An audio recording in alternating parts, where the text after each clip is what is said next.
তার মানে protein metabolism, nucleic acid metabolism, আর লিপিড প্রোটিন আর কার্বোহাইড্রেটের ডাইজেশন অ্যাবজর্পশন, এই তিনটা। Right right. তার সাথে তোমরা আচ্ছা, তোমরা কি এমসিকিউটা অনলাইনে গুগল ডক্স এর পরীক্ষা এনজয় করছো নাকি রিটেনটা এনজয় করতেছে? কোনটা তোমাদের জন্য ভালো?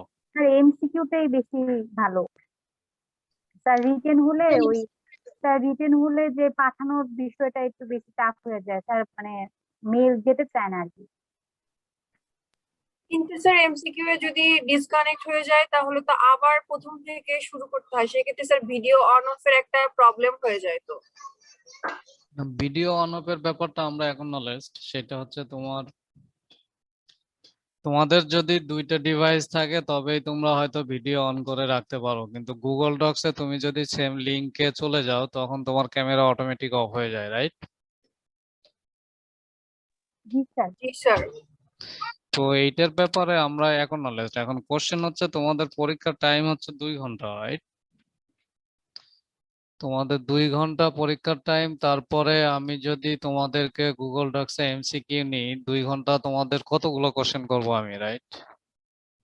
এতগুলো কোশ্চেন ধরো তোমাদের 2 ঘন্টা টাইমে যদি আমি করি, আমাদের নাকি এটা একটা ফ্যাক্ট। আর একটা ফ্যাক্ট হচ্ছে আমি যদি তোমাদের শর্ট কোশ্চেন বা প্যারাগ্রাফ টাইপের কোশ্চেন লিখতে বলি, রাইট, তোমরা কিন্তু তখন ওই যে স্ক্রিনশট নিলে ওই লেখাগুলো আসে না। কয়েকজনের ক্ষেত্রে আমি খুব কনফিউজড, কারণ 2-1 জনেরটা আসেনি, আমি পড়তে পারি নাই।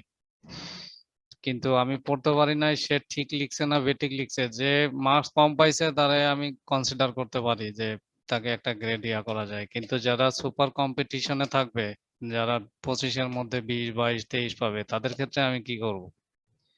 আর আমি তো পড়তে পারতেছি না অ্যাকচুয়ালি। যারা ফুললি অনলাইনে অ্যান্সার করতে পারছে তাদেরটা আমি পড়তে পারছি, যারা স্ক্রিনশট দিবে স্ক্রিনে যতটুকু আসবে শুধু ততটুকুই তারা পাবে, রাইট? দেখাইতে পারবে আমাকে। তো এটা একটা প্রবলেম। সেই ক্ষেত্রে টোটালটা এমসিকিউ নেওয়া যায়, এটা আমার জন্য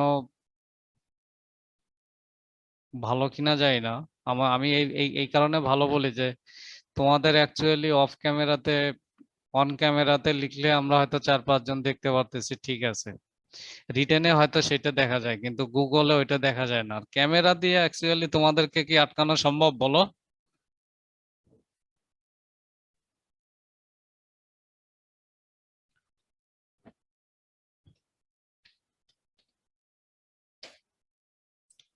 হ্যালো,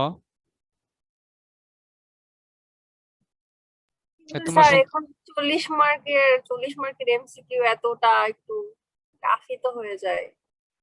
কারণ স্যার অনেক সময় যদি ফোন হ্যাং করে তাহলে স্যার গেছে, পুরো সব চলে যাবে। একটা কাজ করতে পারি, সেটা হচ্ছে তোমাদের 40 মিনিটে তোমাদের হচ্ছে টোটাল কত, 80টা, আগে ছিল 25টা, 25টাতে ছিল 50 মিনিট, রাইট? 25, 25, 50, 70টা কোশ্চেন করতে পারি হয়তো। 70টা কোশ্চেন তোমরা কতগুলা স্ক্রিনশট নিবা আমি এটা নিয়েই সন্দিহান আর কি। আর রিটেন এক্সামিনেশনে তোমরা তো, তোমরা কি এরকম কেউ আছো 2-3 জন বন্ধু একসাথে মিলে একসাথে একই জায়গায় বসে পরীক্ষা দিতে পারো বা দিচ্ছ, কখনো দিছো? পাশাপাশি কোনো বন্ধুদের বাড়ি নাই?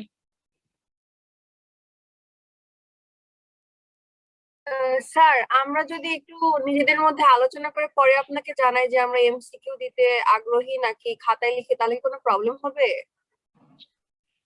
দেখো এইখানে তোমাদের ইচ্ছা হচ্ছে এখানে, মানে অ্যাডমিনিস্ট্রেশন যেভাবে তাকায় আর কি, আমি যেভাবে নিব, হ্যাঁ, এই ব্যাপারটাতে ইভালুয়েশনের একটা ব্যাপার থাকে। তোমাদের রিটেনে ইভালুয়েশন করা, তোমরা যদি স্পেলিং মিস্টেক করো, তোমরা যদি অন্য কোনো ভুলগুলো, গ্রামাটিক্যাল ভুল করো, সেন্টেন্স মেক করতে প্রবলেম করো, তোমাদের তখন ওখানে ইভালুয়েশন গুলো ওই গ্রেডের উপর চলে যায়। এমসিকিউ তে এরকম কিছু থাকে না, হ্যাঁ। কিন্তু সমস্যা যেটা হচ্ছে আমাদের 2 ঘন্টা নিতে হবে পরীক্ষা, এটা একটা ফ্যাক্ট। আর দ্বিতীয়টা হচ্ছে 2 ঘন্টা তোমাদের নিরবিচ্ছিন্ন বিদ্যুৎ আর হচ্ছে ইন্টারনেট, রাইট? অনেকের লিমিটেশন আছে, অনেকের ল্যাপটপ নাই, কম্পিউটার স্যার নাই। আমাদের জন্য রিটেনটাই ভালো হবে ফাইনালের জন্য, এমসিকিউ একটু বেশি কঠিন হয়ে যাবে। ডিভাইস তো সমস্যা হয়ে যাবে, 40 মিনিটে এতগুলো এমসিকিউ দেওয়া। আর তোমরা যদি পড়তে পারো তোমরা 10 মিনিটের মধ্যে, 10 মিনিটে পারবা না সবগুলা পড়তে, বেশ সময় লাগে আর কি। 40 মিনিটেই হয়ে যাবে যদি 40টা হয়, আর যদি হচ্ছে 50টা হলে তো 30 মিনিটে হয়ে যাওয়ার কথা যারা পড়বে আর কি। উম, তোমরা যদি কিন্তু অনেস্ট স্যার থাকো আমাদের যে কোনো বাকি ওয়ে কোর্সে তো সম্ভব। রিটেনই নিচ্ছে, শুধু আপনার কোর্সে মানে এমসিকিউটা নেওয়া হয়েছে। না আমি ভাবছি 40 মিনিট তোমাদের তো মানে 40 মার্কসে 2 ঘন্টা এমসিকিউ আসলে নেওয়াটা ভালো দেখা যায় না। তোমরা চাইলে এর মধ্যে গুগল বিভিন্ন জায়গায় মানে সার্চ করে অনেক ইনফরমেশন বের করে ফেলতে পারবো, রাইট?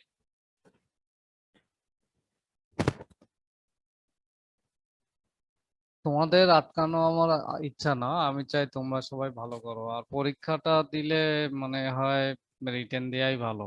হুম। জি স্যার। স্যার আপনি রিটেনই নেন, আমাদের ফাইনাল আমাদের জন্য এমসিকিউ অনেক কঠিন হয়ে যাবে। তাই না?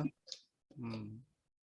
তোমরা রিটেন নিলে বেশ কমন পাবা, কিছু না কিছু লিখতে পারবা, এই ওটার উপর বেস করে তোমাদেরকে পার করা সহজ হবে। এমসিকিউ ভুল হইলে ভুল বোঝো নাই, ওখানে কিছুই পাবা না, জিরো। নাকি তোমরা কোনটাতে কনফিডেন্ট, রাইট? তোমরা সবকিছুতেই বেশি কনফিডেন্ট, রাইট?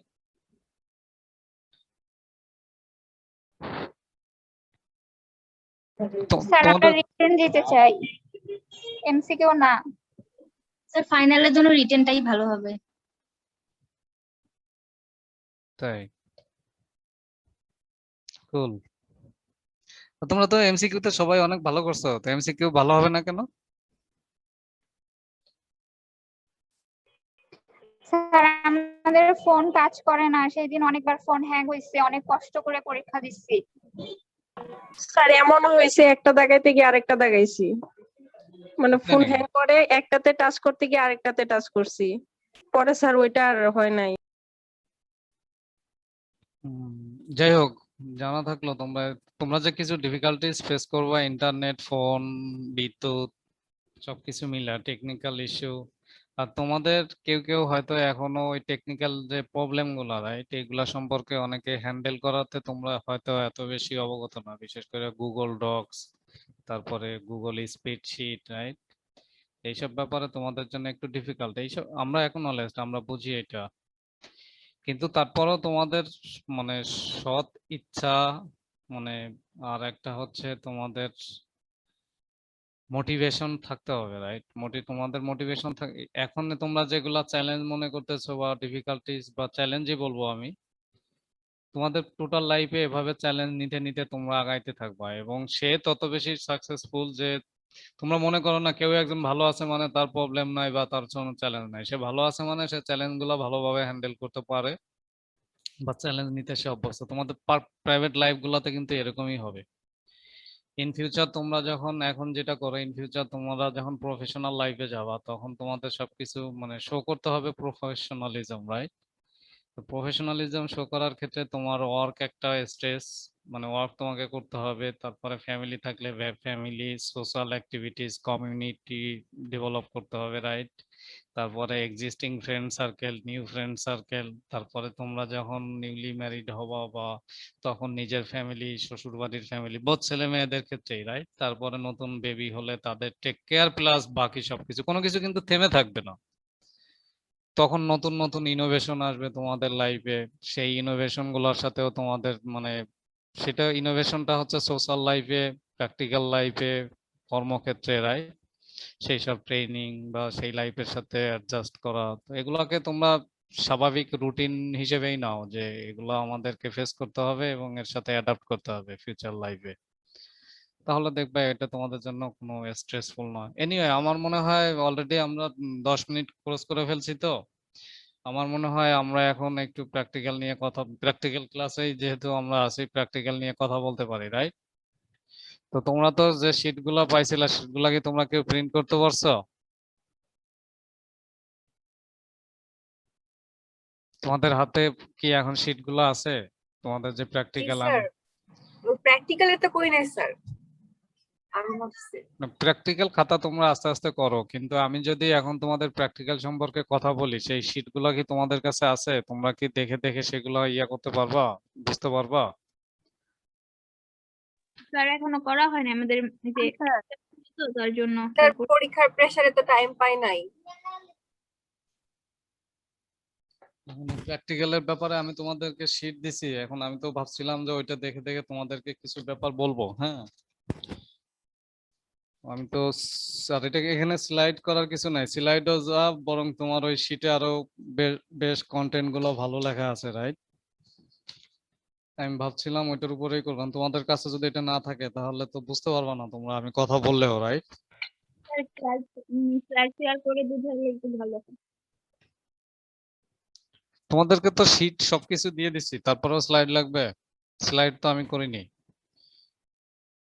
আমি তোমাদের সাথে আজকে একটু বিশেষ ব্যাপারে কথা বলতে চাচ্ছি, সেটা হচ্ছে প্র্যাকটিক্যাল তো তোমরা করবাই, তোমাদের শিটে সবকিছু লেখা আছে, রাইট? ওখানে মানে নিট অ্যান্ড ক্লিন, তোমরা হয়তো এটা খাতায় লিখে দিলে একটা মার্কস পাবা, পার হয়ে যাবা, রাইট? কিন্তু লাস্ট ক্লাসে, প্র্যাকটিক্যাল ক্লাসে, দুইটা ক্লাসে আমি তোমাদেরকে যা বলছি, তোমাদের মধ্যে কি তোমরা কি কেউ বুঝতে পারছো যে বাস্তব লাইফের সাথে প্র্যাকটিক্যালের সম্পর্কটা কোথায়? তোমরা কি এটার সাথে কানেক্ট হতে পারছিলা যে আমি এই প্র্যাকটিক্যালটা কেন করব, বা প্র্যাকটিক্যালের গুরুত্ব কি আমার সাথে, মানে আমি আমার ফিউচার প্রফেশনাল লাইফের সাথে বা আমার স্টুডেন্ট লাইফের সাথে এই প্র্যাকটিক্যালের সম্পর্কটা কি হবে কর্মক্ষেত্রে যাওয়ার পরেও, বা এই প্র্যাকটিক্যালটা আমরা কেন করি দৈনন্দিন জীবনে, এটা কেন গুরুত্বপূর্ণ? এটা কি তোমরা কিছুটা হলেও বুঝতে পারছো? যদি বুঝতে পারো তাহলে এটার ব্যাপারে লেকচার দেওয়া বা ফরওয়ার্ড হওয়া সহজ। আর যদি বুঝতে না পারো তাহলে আমি যতই তোতা পাখির মতো বলে যাই আর তোমরা শোনো সুন্দর দর্শক হয়ে, শ্রোতা হয়ে, তাহলে কোনো লাভ হবে না, রাইট? একেবারে লাভ হবে না সেটা আমি বলছি না। হয়তো কেউ তোমাদেরকে কোনো কিছু বললে যে হ্যাঁ তুমি এটা করছো, হ্যাঁ করছিলাম টাইপের, বা করছি কিনা, বা একটা টার্ম যখন তোমাদের কাছে বলবে তোমাদের আবার মনে হবে, এই এতটুক পজিটিভিটি হয়তো থাকতে পারে, রাইট? তো তোমাদেরকে একটা লিস্ট দিছিলাম, তোমরা তো জানো কি কি ব্যাপারে তোমাদের প্র্যাকটিক্যাল হবে, রাইট? হ্যালো? জি স্যার। তো ওইটার মধ্যে থেকে তোমরা হচ্ছে প্র্যাকটিক্যাল খাতা লেখা শুরু করো, অ্যাটলিস্ট যে 5টা আমি দিছি। হুম। তো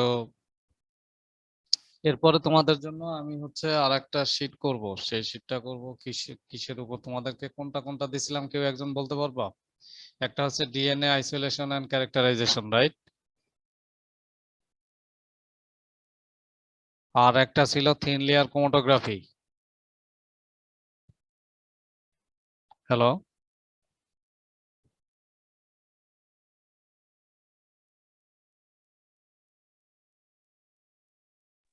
জি স্যার। শুনতে পাচ্ছ আমাকে?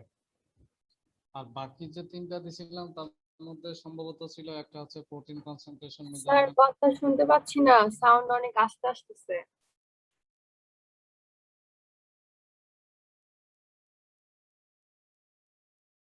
তোমাদের কেউ একজন বলো তো তোমাদের কি কি বিষয়ে লেকচার দেওয়া ছিল লাস্ট, এবং কোন কোন বিষয়ে শীট দেওয়া হয়েছে 3টা?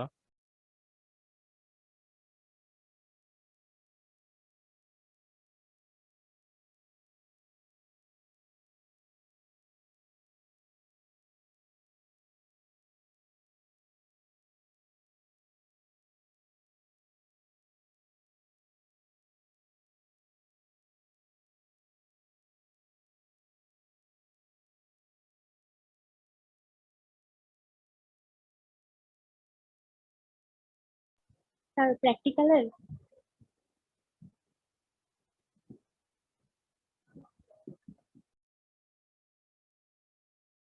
তোমরা কি শুনতে পাচ্ছ আমাকে?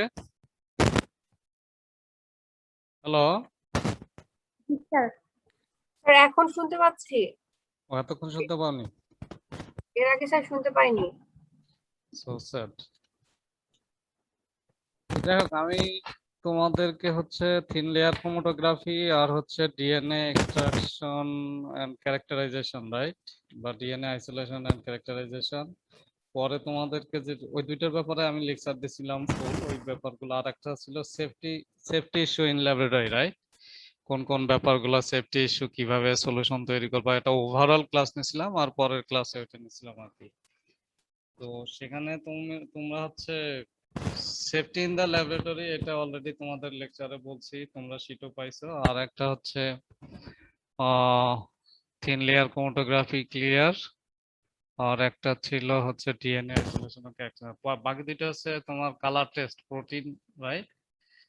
আর একটা হচ্ছে কার্বোহাইড্রেট আর প্রোটিনের এস্টিমেশন, রাইট? জি স্যার, এই পাঁচটা ঠিক। এই পাঁচটা। তো আমার কথা হচ্ছে আমরা কেন এগুলো করব, রাইট? তুমি কেন করবা এটা, এইটা তুমি জানো কিনা, এটা তুমি বুঝতে পারছো কিনা?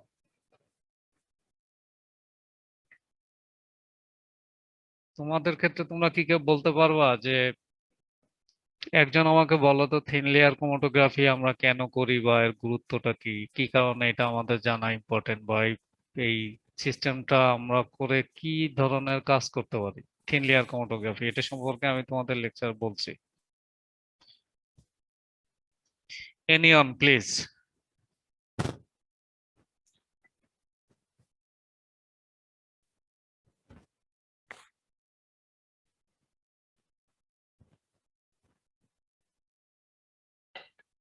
তোমরা আমার সাথে এখন 41 জন কানেক্টেড আছো, রাইট? 41। এর মধ্যে যে কেউ একজন আমাকে বলো থিন লেয়ার ক্রোমাটোগ্রাফি কি জিনিস, এটা আমরা কেন করি, বা কি জন্য থিন লেয়ার ক্রোমাটোগ্রাফি ব্যবহার করা যেতে পারে?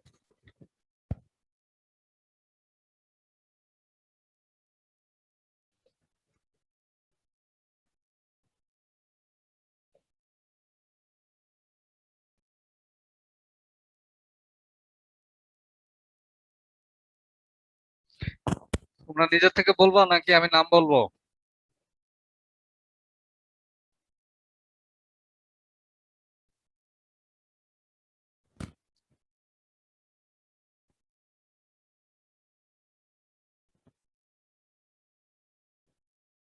হ্যালো?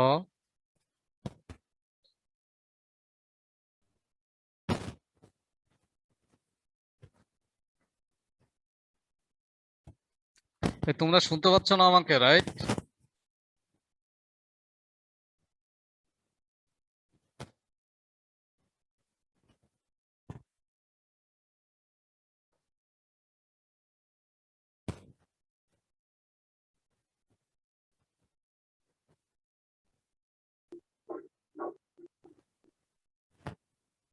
তোমরা শুনতে পাচ্ছ?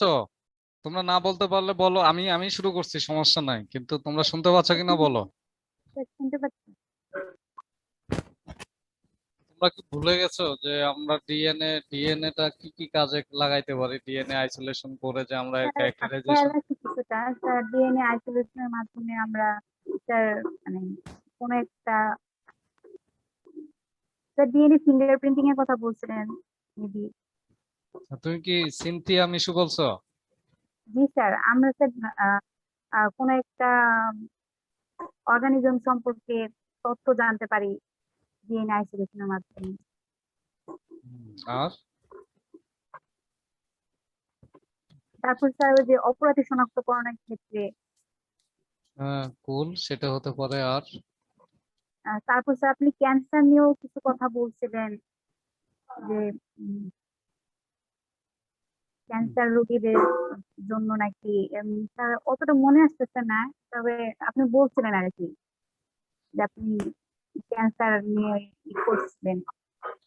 তো তোমাদের তোমাদের অন্য যারা আছে তোমাদের মধ্যে বন্ধুত্ব কেমন? তোমরা যে যে 57 স্টুডেন্ট, রাইট? টোটাল জি স্যার। 57 স্টুডেন্টদের মধ্যে তোমার সব বন্ধুদের মধ্যে কেউ তোমার একটু হেল্প করলো না, একটা দুইটা লাইন বলে? এটা কোনো কথা হলো? এই তোমরা, তোমার এক বন্ধু বলছে কি কি কাজ করতে পারে, তোমরা আরো দুই একজন দুই একটা সেন্টেন্স বলে তো হেল্প করতে পারতা। স্যার এটা করতে পারি আমরা, রাইট? আচ্ছা, তারপরে যে কেউ আমাকে বলো তো আমি কোন কোন সোর্স থেকে তোমরা ডিএনএ আইসোলেশন করতে পারো, আমি বলছিলাম। স্যার আপনি বলছিলেন যে স্যার মাটি থেকে, পানি থেকে, তারপর বিভিন্ন ধরনের অর্গানিজম থেকে, মুখে মুখের লালা থেকে রক্ত থেকে, ব্লাড থেকে, টিস্যু থেকে সবকিছু থেকে ডিএনএ করা যায়, ডিএনএ আইসোলেশন করা যায়। সোর্স অনেকগুলো। ওকে, কুল।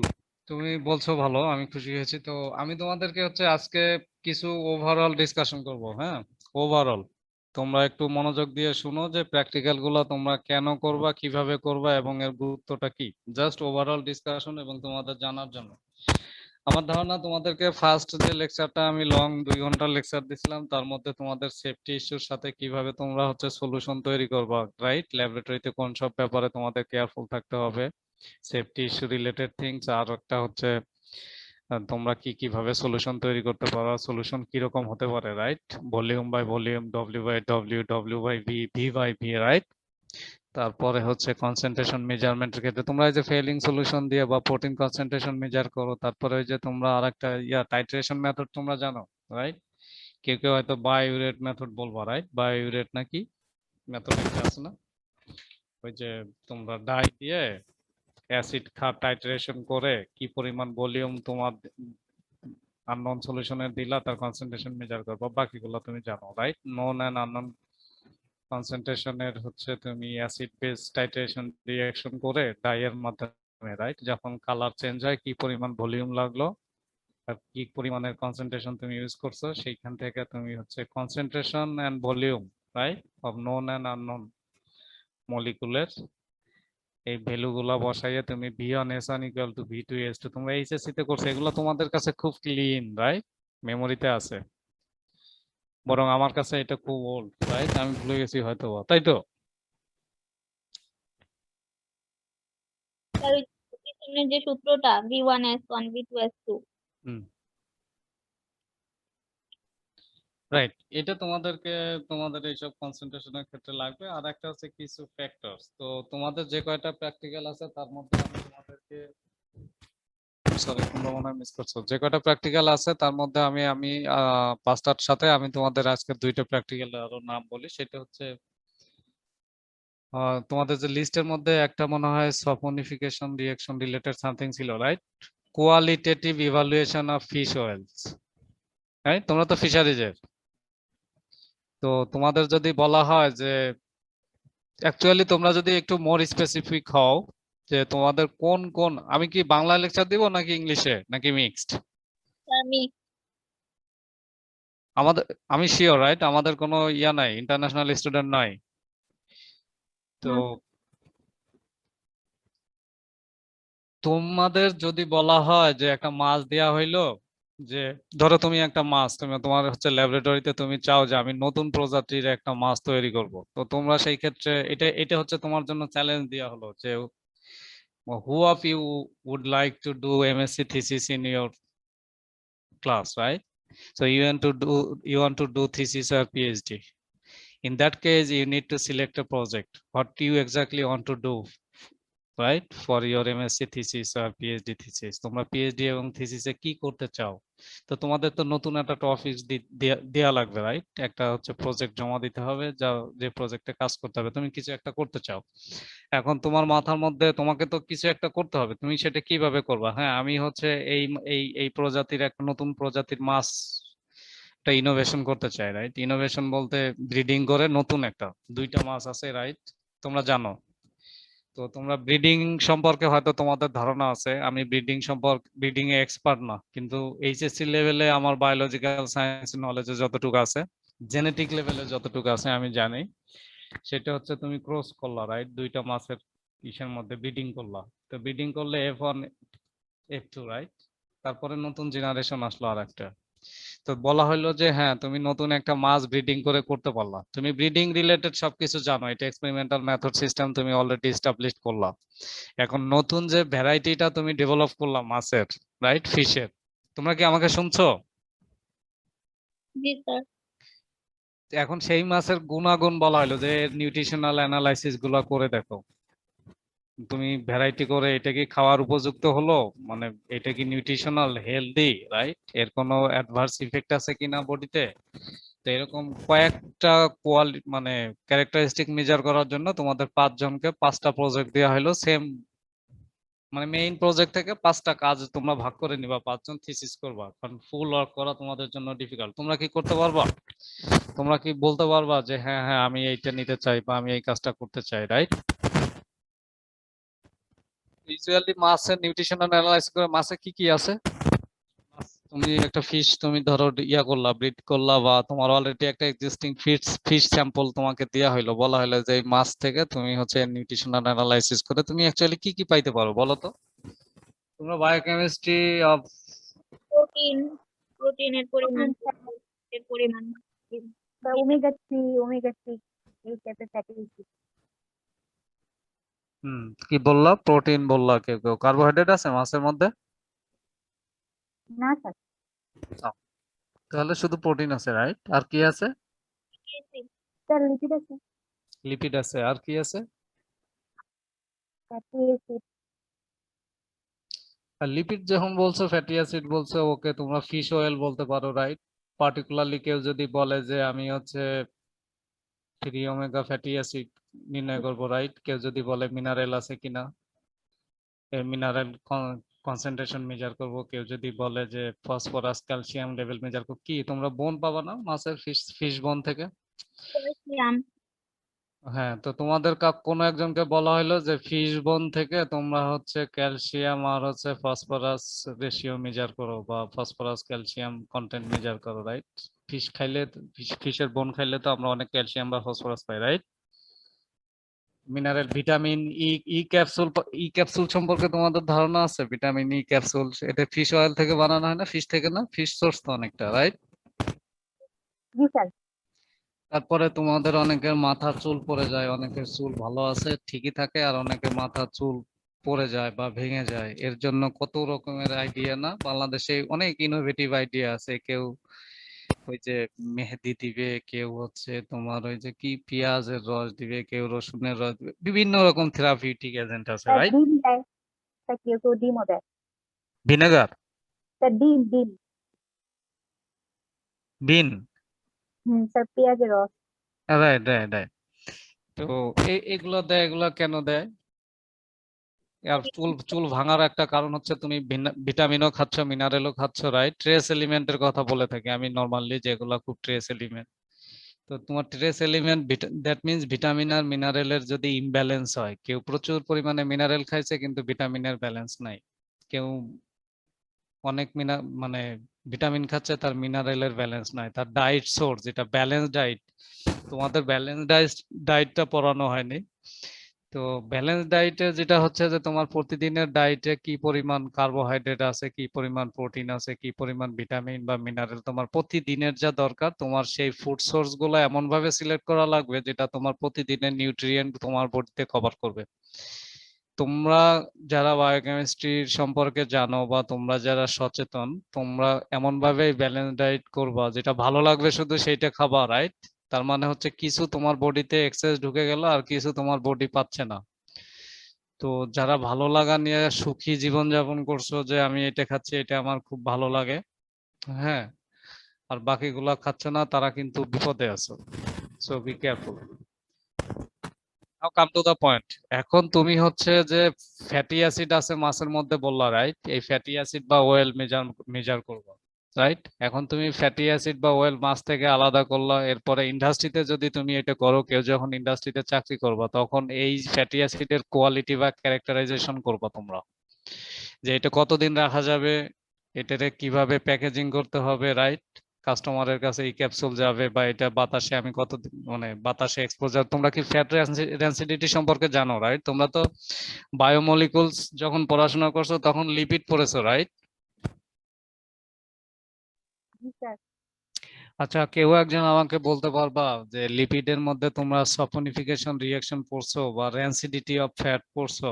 এই ব্যাপারগুলো তোমাদের কানে বাজতেছে বা আমার কথা শুনে কি মনে হচ্ছে যে এরকম কিছু আছে? স্যার আমরা এই টার্মগুলোর সাথে পরিচিত না। রিয়েলি? তোমরা কি লিপিড না স্যার মেটাবলিজম পড়িনি। লিপিড পড়ছো? স্যার লিপিড আপনি যতটুকু পড়াইছেন অতটুকু।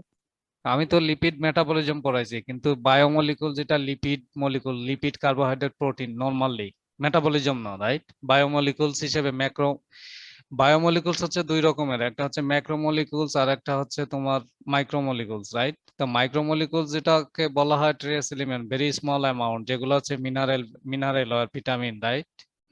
মিনারেলের মধ্যে ফসফরাস, ক্যালসিয়াম আছে, জিঙ্ক আছে, রাইট? আয়রন আছে। তো আর তোমার এগুলাকে, যেগুলো খুব অল্প পরিমাণে জিঙ্ক আছে, রাইট? তো এগুলো আমাদের বডির জন্য কেন প্রয়োজন সেই সব সম্পর্কে তোমাদের ভিটামিন আর মিনারেলের আলাদা চ্যাপ্টার থাকা উচিত। আমরা নিউট্রিশনে, তোমরা ফুড এন্ড নিউট্রিশনে তোমাদের কি কোনো চ্যাপ্টার ছিল সিলেবাসে একটু, রাইট? স্যার এটা আমাদের নিউট্রিশন পড়াইছে স্যার, এফএমসি তে ফিশারিজ ম্যানেজমেন্ট।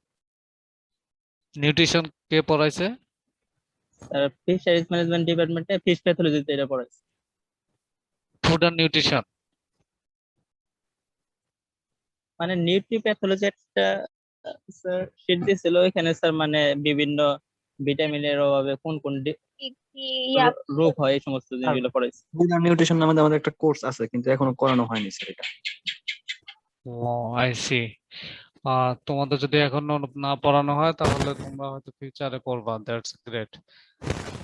এখন আমি তোমাদেরকে বলি, তোমাদের মাথার মধ্যে কারোর মধ্যে এরকম মনে হয় না, আচ্ছা আমরা ভিটামিন মিনারেল এই বাজার থেকে সাপ্লিমেন্ট না খাইয়ে আমরা একটা হয়তো নতুন ফিশ ইনোভেট করবো আর কি, নতুন প্রজাতির মাছ করব, যেখানে আমরা হচ্ছে এমন মানে জেনেটিক মডিফিকেশন করব বা কিছু একটা করব যেখানে আমরা ভিটামিন ওখানে পাবোই, রাইট? তার মানে ওই মাছ খাইলে আমাদের আলাদা ভিটামিনের কথা চিন্তা করা লাগবে না, আমরা সোর্সে এটা পাবো, আমরা এই এলিমেন্ট গুলো এখানে পাবো নতুন ভাবে ইন্ট্রোডিউস করার জন্য, রাইট? তো এগুলো তোমাদের রিসার্চের টপিকস হতে পারে। তো তোমরা যখন সেগুলো করতে যাবা, এই ধরনের চিন্তা করবা, তো সেগুলো তো তোমাদের মেজার করা লাগবে বিফোর এন্ড আফটার, রাইট? যে তুমি এই সিস্টেম ইন্ট্রোডিউস করতে যাচ্ছ, সেই ইন্ট্রোডিউস করার আগে এই মাছে কি পরিমাণ ভিটামিন বা মিনারেল আছে সেটা তোমার মেজার করা, রাইট? তো সেই স্যাম্পল থেকেই তুমি হয়তো, এই যে আমরা যখন ধরো তোমাকে হচ্ছে কেউ পটেটো ডেভেলপ করলো আর কি, পটেটো আছে বা এক্সিস্টিং স্যাম্পল আছে, তাতে অ্যাকচুয়ালি ভিটামিন সি আছে কিনা, রাইট, অ্যাসকর্বিক অ্যাসিড আছে কিনা একটা স্যাম্পলে, ফর এক্সাম্পল মাছে তো ভিটামিন সি আছে নাকি?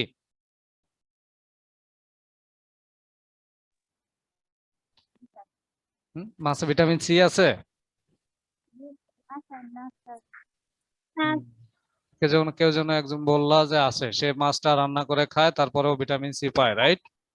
আর টক লাগলে ওগুলাতে ভিটামিন সি থাকে, ভুলে বলছি। তোমরা ভিটামিন সি ট্যাবলেট খাও কেউ কেউ?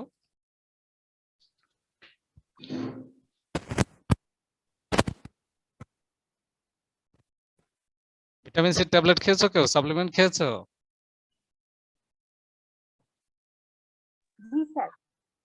জি স্যার।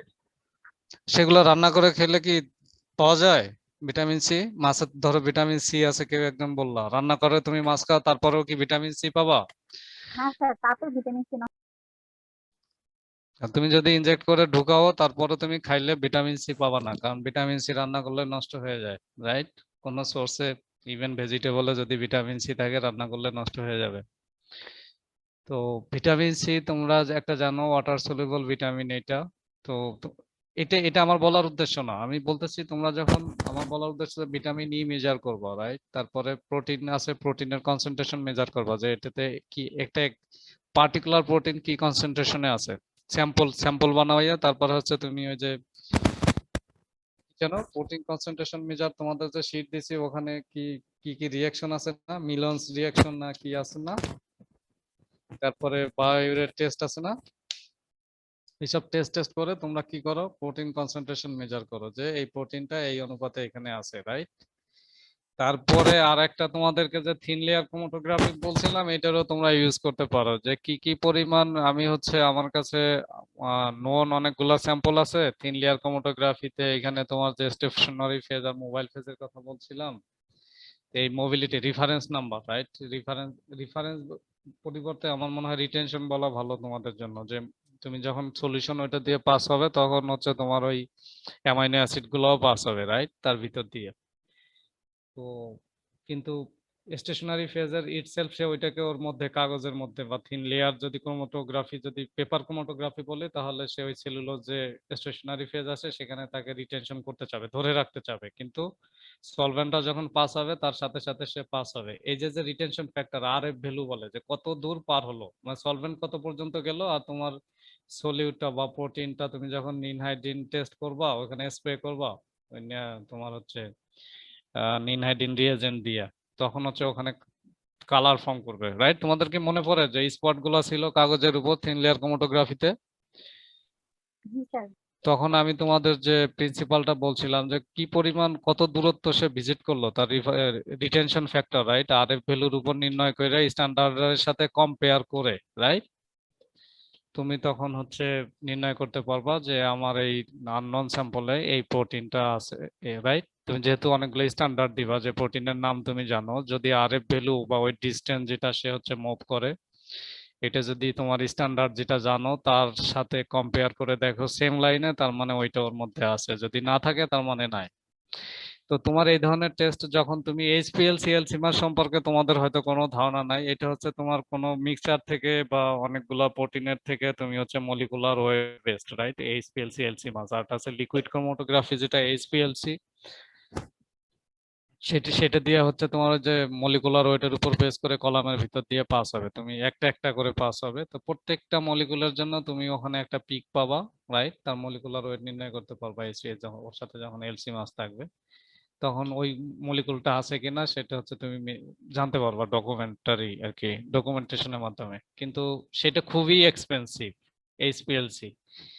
তো যেহেতু খুবই এক্সপেন্সিভ, এর জন্য যে অত এক্সপেন্সিভ এক্সপেরিমেন্টে যাওয়ার আগে আমি প্রাইমারিলি আমার যা আছে মেশিন পত্র তার মধ্য থেকে আমি আসলে এটা নির্ণয় করতে পারি কিনা, সেটা হচ্ছে কোনো মিক্সার থেকে প্রোটিন বা কার্বোহাইড্রেট হোক বা কি কি মলিকুল হোক, মানে বিশেষ করে প্রোটিনটাই বলি আর কি, তো বা তোমার কার্বোহাইড্রেট হোক, সেটা তুমি আগেই থিন লেয়ার ক্রোমাটোগ্রাফি দিয়ে জানতে পারবা। এটার জন্য তোমার কোনো জায়গায় যাইতে হবে না, প্রেজেন্স আছে কিনা, কিন্তু তুমি কোয়ান্টিফিকেশন করতে পারবে না। তো কোয়ান্টিফিকেশনের জন্য আবার এই যে তোমাদের যে শীট দিছি এর মধ্যে কোয়ান্টিফিকেশন মেথড আছে, রাইট, গ্লুকোজের আর প্রোটিনে, এম আই রাইট?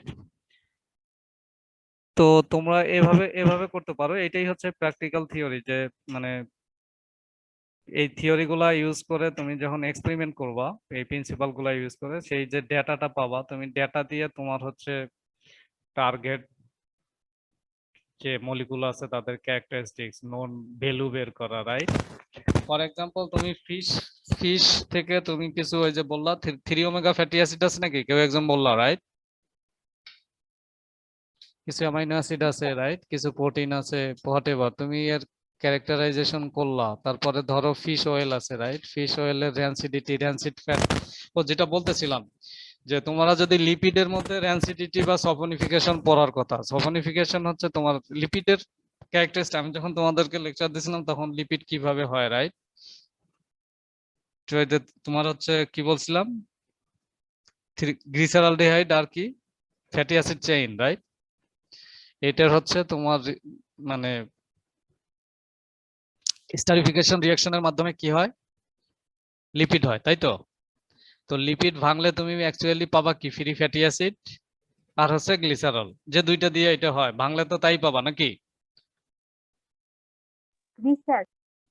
তো সেই ফ্যাটি অ্যাসিড গুলোর ক্যারেক্টারিস্টিক্স জানা, যে আমরা আমরা এরকম হয় না যে তোমরা কি তেল তেল সম্পর্কে আছে না, তোমরা কেউ কি ইসের ওটাকে কি বলে নারকেল তেল ইউজ করছো, করো, রাইট? আমার ধারণা প্যারাশুট খুব কমন, বা নিজেরা কখনো বানাইছো, বা তোমাদের ফ্যামিলিতে যখন হচ্ছে ওই নারকেল তেল বানায়, আমি ছোটবেলায় দেখছি আমাদের ফ্যামিলিতে। তো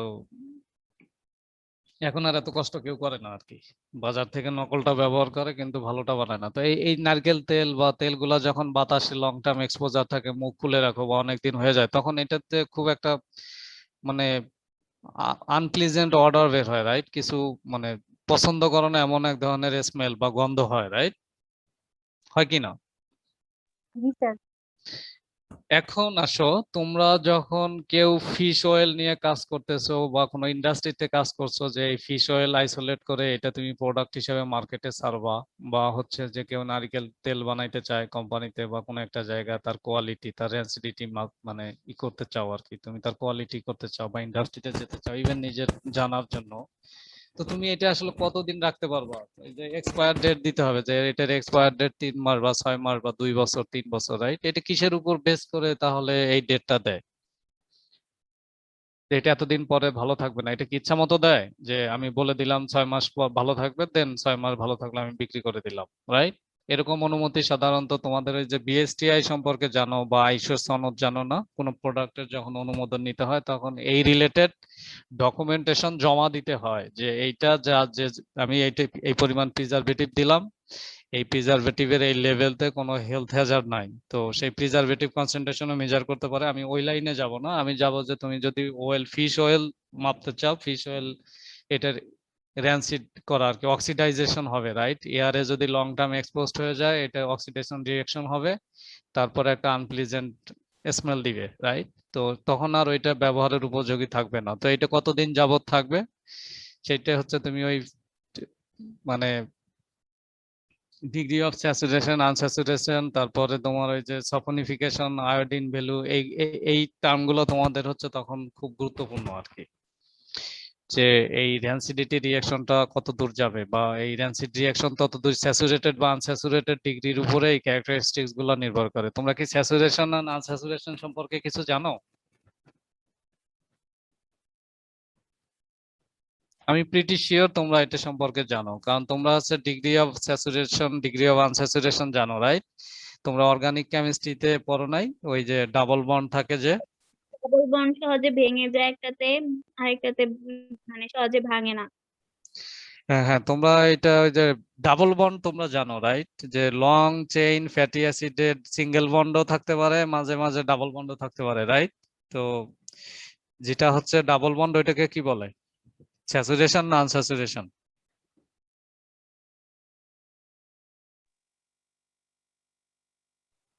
unsaturation. Sir unsaturated sir. Double bond থাকলে সেটা আনস্যাচুরেটেড, রাইট? জি স্যার।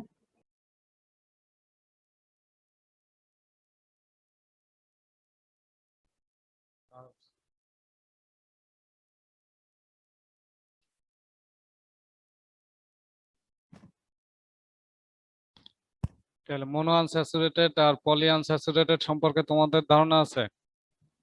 পলি আনস্যাচুরেটেডটা কি?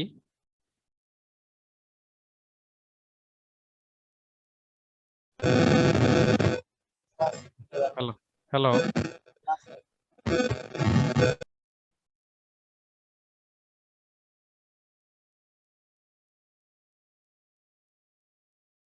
হ্যালো, এই তোমরা কি স্যার, শুনতে পাচ্ছ?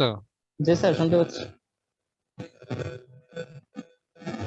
আচ্ছা, আমরা যে গুড ফ্যাট আছে আর ব্যাড ফ্যাট বলি যেটা এইচডিএল আর এলডিএল, রাইট? তো স্যাচুরেটেড এবং আনস্যাচুরেটেড ফ্যাটি অ্যাসিড কিন্তু তোমার এই এইচডিএল আর এলডিএল এর সাথে সম্পর্কিত। কিছু saturated fatty acid, unsaturated fatty acid, right? এগুলা খাইলে গুড গুড ফ্যাট আর bad fat, that mean HDL আর এলডিএল হচ্ছে এগুলা বাড়া ওঠানামা করে, আইদার ফল করবে আর বেড়ে যাবে, রাইট?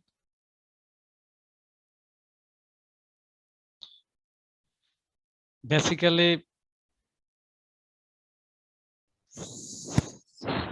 স্যাচুরেটেড যেগুলা, রাইট, সেগুলা সাধারণত ডাবল বন্ড কি বেশি থাকে?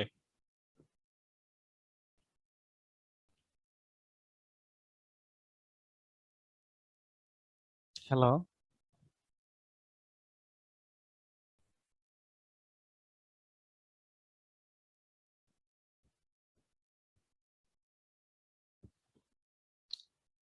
তোমরা কি আমাকে শুনতে পাচ্ছ? জি আমি স্যার। কি জি স্যার। তোমাদেরকে আমি কনফিউজ করে দিলাম নাকি আমি নিজেই কনফিউজড হয়ে গেলাম, সেটা বলো। স্যার স্যাচুরেটেড ডাবল বন্ড থাকে না। সিঙ্গেল বন্ড বেশি থাকে, ডাবল বন্ড কম থাকে। তোমরা তোমরা হচ্ছে এইচএসসি তে যখন অর্গানিক কেমিস্ট্রি পড়ছো সেখানে লং চেইন ফ্যাটি অ্যাসিড গুলাতে আর ভ্যালু দিয়ে বোঝায় না? আর মানে হচ্ছে অনেকগুলা কার্বন একসাথে মানে অ্যাটাচড, রাইট? সেই ভ্যালুটা আর। তো long chain fatty acid, short chain fatty অ্যাসিডের উপর বেস করেই তো তোমার এই ফ্যাট বা ফ্যাট অয়েল গুলা তোমার হচ্ছে ইয়া করবে, রাইট? কম বেশি করবে। তো তোমরা ধরো কেউ একজন কোনো একটা ইন্ডাস্ট্রিতে জব করলা, সেখানে তুমি হচ্ছে ল্যাবের দায়িত্বের পাইলা, এখন তোমাকে হচ্ছে তুমি নতুন করে নতুন কোনো তেলের ইনোভেশন করতে চাইলো, তুমি কি শুরুতেই স্যাচুরেটেড ফ্যাটি অ্যাসিড নিবা নাকি আনস্যাচুরেটেড ফ্যাটি অ্যাসিড নিবা? তো এই ব্যাপারগুলো তোমাদের প্র্যাকটিক্যাল যে তখনই স্যাচুরেশন আনস্যাচুরেশনের ব্যাপারটা স্যাচুরেশন সেটাই যেখানে ম্যাক্সিমাম হচ্ছে তোমার সিঙ্গেল বন্ড থাকবে, রাইট? তো সিঙ্গেল বন্ড থাকবে লং যেগুলো, রাইট? আর আনস্যাচুরেটেড হচ্ছে এখানে তোমার হচ্ছে ডাবল বন্ড থাকবে। যত ডাবল বন্ড থাকবে তার মানে কি, যেখানে ডাবল বন্ড থাকবে সেখানে ডাবল বন্ড ভেঙে সেখানে হয়তো হাইড্রোক্সিল গ্রুপ হাইড্রোজেন আর অক্সিজেন জমা হবে, রাইট? অক্সিজেন অক্সিডাইজড রিঅ্যাকশন হবে, রাইট? তার মানে অক্সিডাইজড রিঅ্যাকশন হবে মানে কি, সে হচ্ছে অক্সিডেশনে যাবে মানে হচ্ছে ওই দ্যাট মিন্স ডাবল বন্ড থাকলে অক্সিডাইজড হওয়ার পসিবিলিটি হাই, রাইট? তার মানে unsaturated degree of unsaturated will be determined by the number of double bond present, তাই না? এখন বুঝতে পারছো?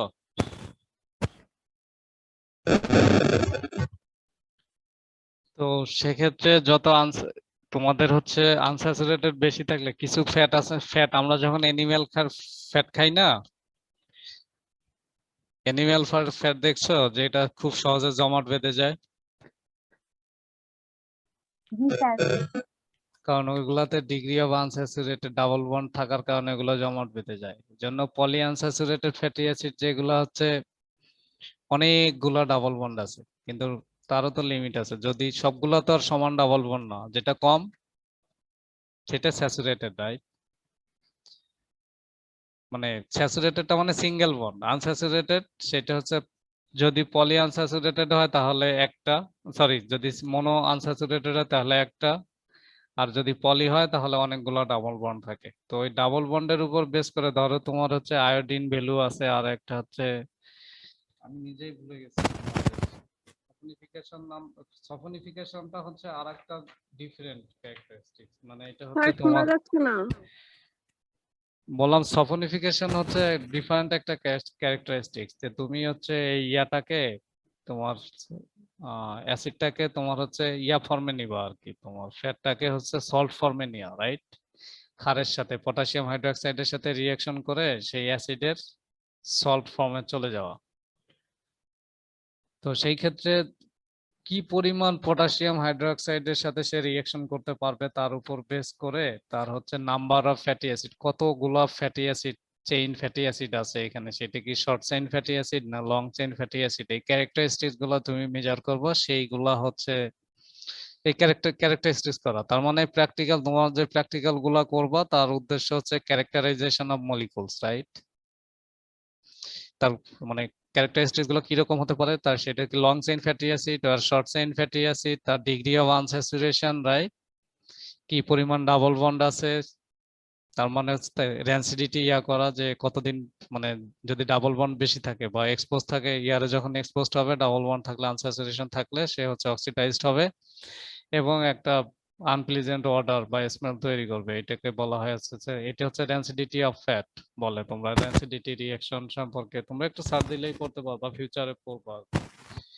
এইগুলাই হচ্ছে, আমি ওইগুলাতে তোমাদের ডিটেইলসে যাচ্ছি না, ওভারঅল জাস্ট ডিসকাশন করছি যে তোমরা যে প্র্যাকটিক্যাল গুলো করবা এই প্র্যাকটিক্যাল গুলোর কারণ কি, রাইট? কেন এটা করবা?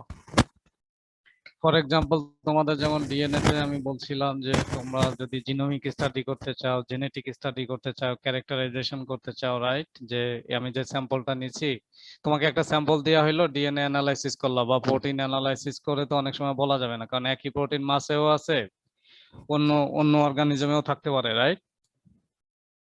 কিন্তু তুমি যদি ডিএনএ অ্যানালাইসিস করো, কন্টেন্ট কনসেন্ট্রেশন নামে তুমি যদি ডিএনএ অ্যানালাইসিস করো, তাহলে হ্যাঁ স্পেসিফিক জিনও হয়তো অনেক জায়গাতে থাকতে পারে, কিন্তু সবগুলা জিন একেবারে 100% কোনো জায়গায় মিলবে না। তো তুমি যদি পার্টিকুলার জিনের প্রেজেন্স দেখতে চাও, তুমি যদি কোন অর্গানিজমের ডিএনএ যদি সিকোয়েন্স করতে চাও, রাইট? হোল জিনোম সিকোয়েন্সিং করো, বা পার্টিকুলার তোমার একটা স্যাম্পল থেকে বলা, একটা স্যাম্পল কোনো এক জায়গায় ক্রিমিনাল কেস হলো, তো সেখানে একটা স্যাম্পল পাওয়া গেছে, তোমাকে একটা স্যাম্পল দিয়ে বলা হলো যে এটা থেকে তুমি হচ্ছে মেজার করো, ডিএনএ থেকে আইডেন্টিফাই করো যে এটা কি ছেলে মানুষের ডিএনএ না মেয়ে মানুষের ডিএনএ। এটা কি করা সম্ভব? তোমাদের কি মনে হয় একটা ডিএনএ স্যাম্পল থেকে বলা সম্ভব এটা ছেলে মানুষের ডিএনএ আর এটা মেয়ে মানুষের ডিএনএ? ডিএনএ তো ছেলে মেয়ে সবারই আছে। স্যার সম্ভব। কিভাবে বলো?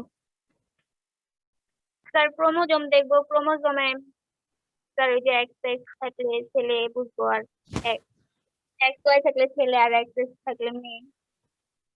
Excellent, right. তুমি যদি কোয়ান্টিটি না করো, কোয়ালিটি টেস্ট করো, সেই ক্ষেত্রে তুমি সেখানে হচ্ছে যদি ছেলে হয় তাহলে ওয়াই ক্রোমোজোমের অস্তিত্ব পাবা, রাইট? তো খুব সহজ কিছু উপায় আছে এখানেও। যারা একটু ট্যালেন্টেড, যারা একটু অন্য, পলিমরফিজম সম্পর্কে তোমাদের কোনো ধারণা আছে? সিঙ্গেল নিউক্লিওটাইড পলিমরফিজম অনেকটা মিউটেশনের মতোই, তোমরা আলাদা করে ভাবা তোমাদের জন্য খুব ডিফিকাল্ট। তো সম্পূর্ণ সিকোয়েন্সিং টেকনোলজি থিন লেয়ার ক্রোমাটোগ্রাফির মধ্যেই আসি। যখন তুমি হচ্ছে দেখলা যে সম্পূর্ণ সিকোয়েন্সিং করা আমার জন্য খুব ডিফিকাল্ট, এটা খুব এক্সপেন্সিভ, রাইট? তখন তুমি যেটা করতে পারো সেটা হচ্ছে Y chromosome, just take it. Y chromosome থাকলে সেটা হচ্ছে ছেলে, না থাকলে মেয়ে, রাইট? তো ওয়াই ক্রোমোজোমের কয়েকটা জায়গাতে তুমি হচ্ছে পলিমরফিজম জানলা যে এটা এটা খুব কমন মিউটেশন এই গ্রুপের মধ্যে আছে। জাস্ট সেই জায়গাগুলোতে প্রাইমার ডিজাইন করে তুমি যদি ব্যান্ড পাও নরমাল পিসিআর দিয়ে, তখন সিকোয়েন্স করা লাগবে না। যদি ব্যান্ড পাও তাহলে ওয়াই ক্রোমোজোম আছে, না হলে নাই। এখন ব্যান্ড না পাওয়ার মধ্যে অনেক কারণ থাকতে পারে। তোমার স্যাম্পলের মধ্যে ডিএনএ এর কোয়ালিটি, এই জন্য বলছিলাম না যে ডিএনএ কোয়ালিটি ক্যারেক্টারাইজেশন করা, যে ডিএনএ এর কোয়ালিটি ভালো আছে কিনা, ডিএনএ অলরেডি ডিগ্রেড হয়ে গেছে কিনা, রাইট? তুমি যে অংশটার পিসিআর করতে চাও, পিসিআর মানে তো ডিএনএ অ্যামপ্লিফাই করা, রাইট? এখন সেই জায়গায় যে প্রাইমার বাইন্ড করবে, বাইন্ড করে তার অ্যামপ্লিফাই করবে, যদি সেই ডিএনএটা ডিগ্রেড হয়ে যায় তাহলে সেখানে প্রাইমার বাইন্ডও করতে পারবে না। তোমাদের নিউক্লিওটা তোমাদের ইয়া পড়ছিলাম না, ইয়া পড়ে না, নিউক্লিক অ্যাসিড মেটাবলিজম পড়াইছিলাম না আমি? হ্যালো? যেখানে একটা নির্দিষ্ট জায়গায় প্রমোটার রিজিয়নে তোমার হচ্ছে এই ইয়াগুলো বাইন্ড করে না, পলিমারেজ বাইন্ড করে, ট্রান্সক্রিপশন ট্রান্সলেশন ফ্যাক্টর বাইন্ড করে না, স্যার তারপরে হচ্ছে অ্যামপ্লিফাই করে। তো ওই বাইন্ড করে অ্যামপ্লিফাই যে জায়গাটা করবে ওপেন রিডিং ফ্রেমে, রাইট? ওপেন রিডিং ফ্রেম হচ্ছে একটা নির্দিষ্ট জিনের যে জায়গাটা একবারে ট্রান্সলেট হতে পারে, তার মানে একজন ইন্টনটা ইন মানে যেখান থেকে পলিমারেজ স্টার্ট করবে এবং এন্ড করবে, রাইট? একটা প্রোটিন মানে তোমার হচ্ছে জিনের ট্রান্সক্রিপশন করবে, এই ওপেন স্টার্ট টু এন্ড পয়েন্টের এই মাঝখানের জায়গাটাকে বলা হয় ওপেন রিডিং ফ্রেম। তো এই যে ওপেন রিডিং ফ্রেমের জায়গাটাতে যদি হচ্ছে ডিগ্রেডেশন থাকে, তার মানে হচ্ছে ওই তুমি তো পলিমার ওই চেইন রিঅ্যাকশন করে একটা সিঙ্গেল স্ট্যান্ড থাকলেও সেখানে প্রাইমার বাইন্ড করে ওইটা অ্যামপ্লিফাই করবে। কিন্তু যদি ডিএনএ এর কোয়ালিটি এমন হয় যে সম্পূর্ণ ডিএনএ ডিগ্রেড হয়ে গেছে, তখন তুমি ওইটার হচ্ছে ব্যান্ড পাবা না। তার মানে হচ্ছে তুমি বলতেছো যে এটা হচ্ছে মেয়েদের ডিএনএ, দ্যাট মিন্স মেয়ের মানে ফিমেল ডিএনএ, রাইট? স্পটে ফিমেল ছিল, কিন্তু বেসিক্যালি তুমি সেটা বলতে পারবা না, কারণ তোমার ডিএনএ এর কোয়ালিটি খারাপ হওয়ার কারণে তোমার হচ্ছে পিসিআর স্যাম্পল তুমি ব্যান্ড পাও নাই, রাইট? এই জন্য এটা it does not necessarily mean that it was from female, right? তো তুমি যদি সেইখানে সেই কোয়ালিটি ক্যারেক্টারাইজেশনের মাধ্যমে বলতে পারো যে না, ডিএনএ ডিগ্রেড হয় নাই, আমার ডিএনএ এর কোয়ালিটি ভালো আছে, আমরা অন্য স্যাম্পলে যে ব্যান্ড পাইছি কিন্তু এই শুধুমাত্র এটাতে পাই নাই ওয়াই ক্রোমোজোম, দ্যাট মিন্স সেখানে ওয়াই ক্রোমোজোম নাই, অ্যাট লিস্ট এটা একটা ফিমেল স্যাম্পল। দেন তুমি হচ্ছে একটা এক্স ক্রোমোজোমের কোনো একটা জিনে আবার পিসিআর করে, হ্যাঁ এক্সটেনশন হচ্ছে। এটাই প্র্যাকটিক্যাল, রাইট? এটাই প্র্যাকটিক্যাল। তোমাদের কাছে এরকম মনে হয় না ওকে ওরে বিশাল একটা ক্রিমিনাল কেস, সেখান থেকে কিছু একটা চুল পড়েছিল বা থুতু পড়েছিল বা একটা শার্ট ছিল, এরকম হয় না? তোমরা তো ওই যে ইসের ঘটনা জানো না, ক্রিকেটার রুবেল, হ্যাপি রুবেলের ঘটনা জানো, রাইট? তো সেখানে জার্সি থেকে ডিএনএ নিয়ে ডিএনএ টেস্ট করছিল, রাইট? তোমরা কেউ জানো, তোমাদের মনে আছে? জি স্যার। এরকম অনেকটা, ধরো কোন একটা জায়গাতে কেউ একজন মার্ডার হয়েছে কিন্তু কোনো কিছুই নাই, মানে ওখানে তোমার ডিএনএ খোঁজার মতো চুল নাই, কিছু নাই, কিন্তু তুমি ওখানে একটা স্পটে মনে হইলো যে এখানে ব্লাড ছিল, রাইট? যেখানে হত্যা কি হয়েছে তুমি ব্লাড নিলা, তো ব্লাডটা অ্যাকচুয়ালি নাই, শুকাই গেছে। যদি ওইটা মাটিতে হয়, রাইট, তাহলে তুমি মাটি সহ আইসোলেট করলা ডিএনএ, সেখানে ব্যাকটেরিয়াল ডিএনএও থাকবে। কিন্তু তুমি পিউরিফাই করবা যখন ডিএনএ, তখন ব্যাকটেরিয়াল ডিএনএ হিউম্যান ডিএনএ দুইটা থাকলেও তুমি যখন পিসিআর করবা তখন হচ্ছে টার্গেট করবা প্রাইমার, রাইট? আর পরে এনজাইম দিবা যখন, তখন প্রাইমার ডিজাইন করবা হচ্ছে হিউম্যান জিনের এগেইনস্টে। সেখানে যদি হিউম্যান জিন থাকে তাহলে তুমি পিসিআর প্রোডাক্ট পাবা। তারপরে হচ্ছে চলে আসো বিভিন্ন সিকোয়েন্সে, টার্গেট সিকোয়েন্সে, যে তুমি সাসপেক্ট করছো। এইসব ক্ষেত্রে তোমাকে সাসপেক্টেড ডিএনএ সিকোয়েন্সও করা লাগবে, রাইট? তো যদি তার মাইটোকন্ড্রিয়াল ডিএনএ নিয়েও তুমি সম্পূর্ণ হোল জিনোম অ্যানালাইসিস করা খুব ডিফিকাল্ট এবং এক্সপেন্সিভ। তোমাদেরকে বলছি হোল জিনোমটাতে কারণ এটা বেশ এক্সপেন্সিভ এবং বিগ ডেটা অ্যানালাইসিস করা ডিফিকাল্ট। সেই ক্ষেত্রে কি করা হয়, মাইক্রো স্যাটেলাইট সম্পর্কে তোমাদের ধারণা আছে? তোমরা কি কেউ মাইক্রো স্যাটেলাইট শব্দটা শুনছো?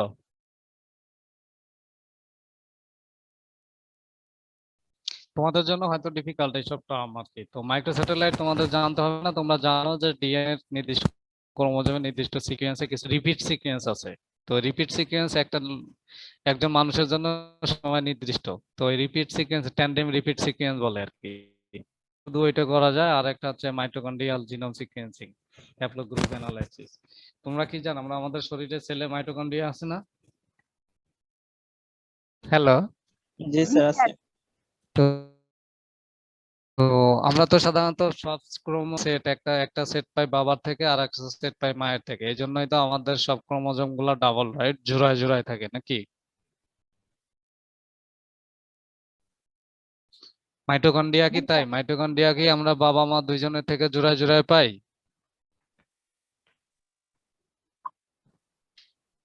না স্যার। কেন?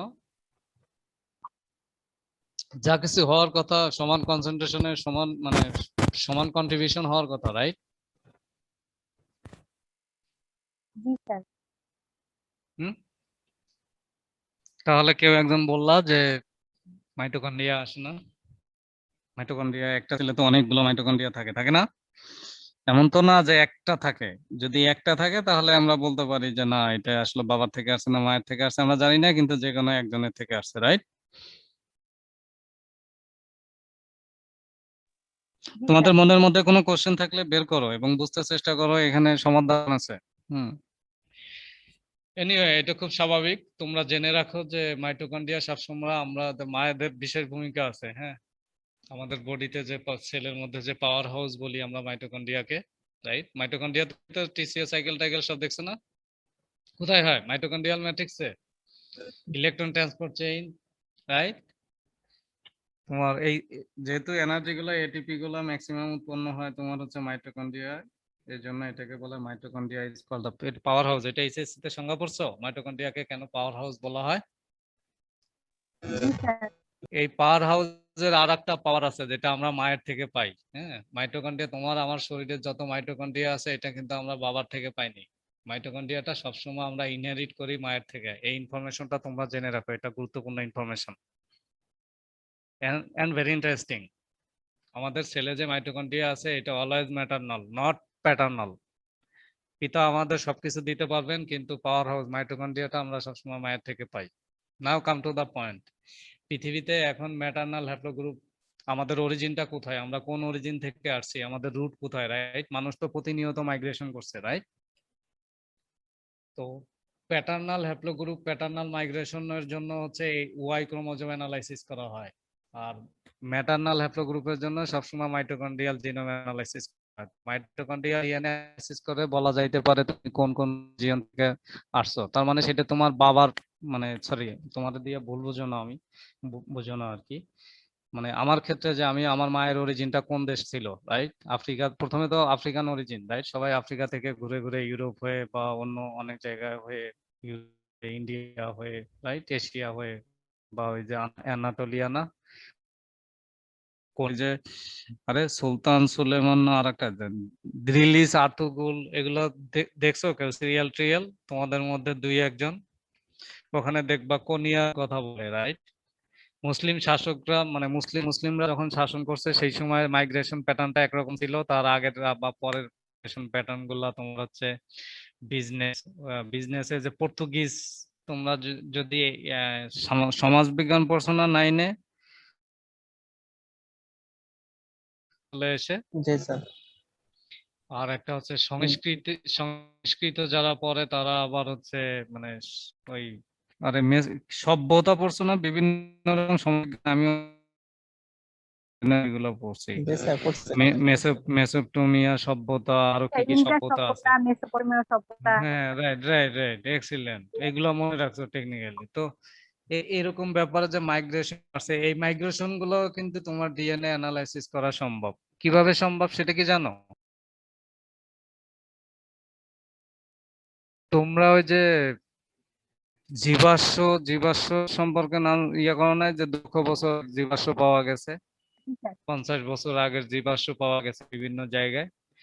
তো বিভিন্ন জায়গায় স্যাম্পল গুলা থেকে ডিএনএ করছে, রাইট? ডিএনএ এক্সট্রাকশন করে সিকোয়েন্সিং করছে, সেগুলা তোমার অলরেডি বিভিন্ন জায়গায় ডেটাবেজে পাওয়া সম্ভব, এবং সেখান থেকে হচ্ছে মাইটোকন্ড্রিয়াল হ্যাপ্লোগ্রুপও আছে। তো সেটা কত বছর আগে, সেটা কি ছেলে মানুষের নাকি মেয়ে মানুষের, রাইট? মেল আর ফিমেল জেন্ডার সব সব ইনফরমেশনই তো ডিএনএ তে আছে, রাইট?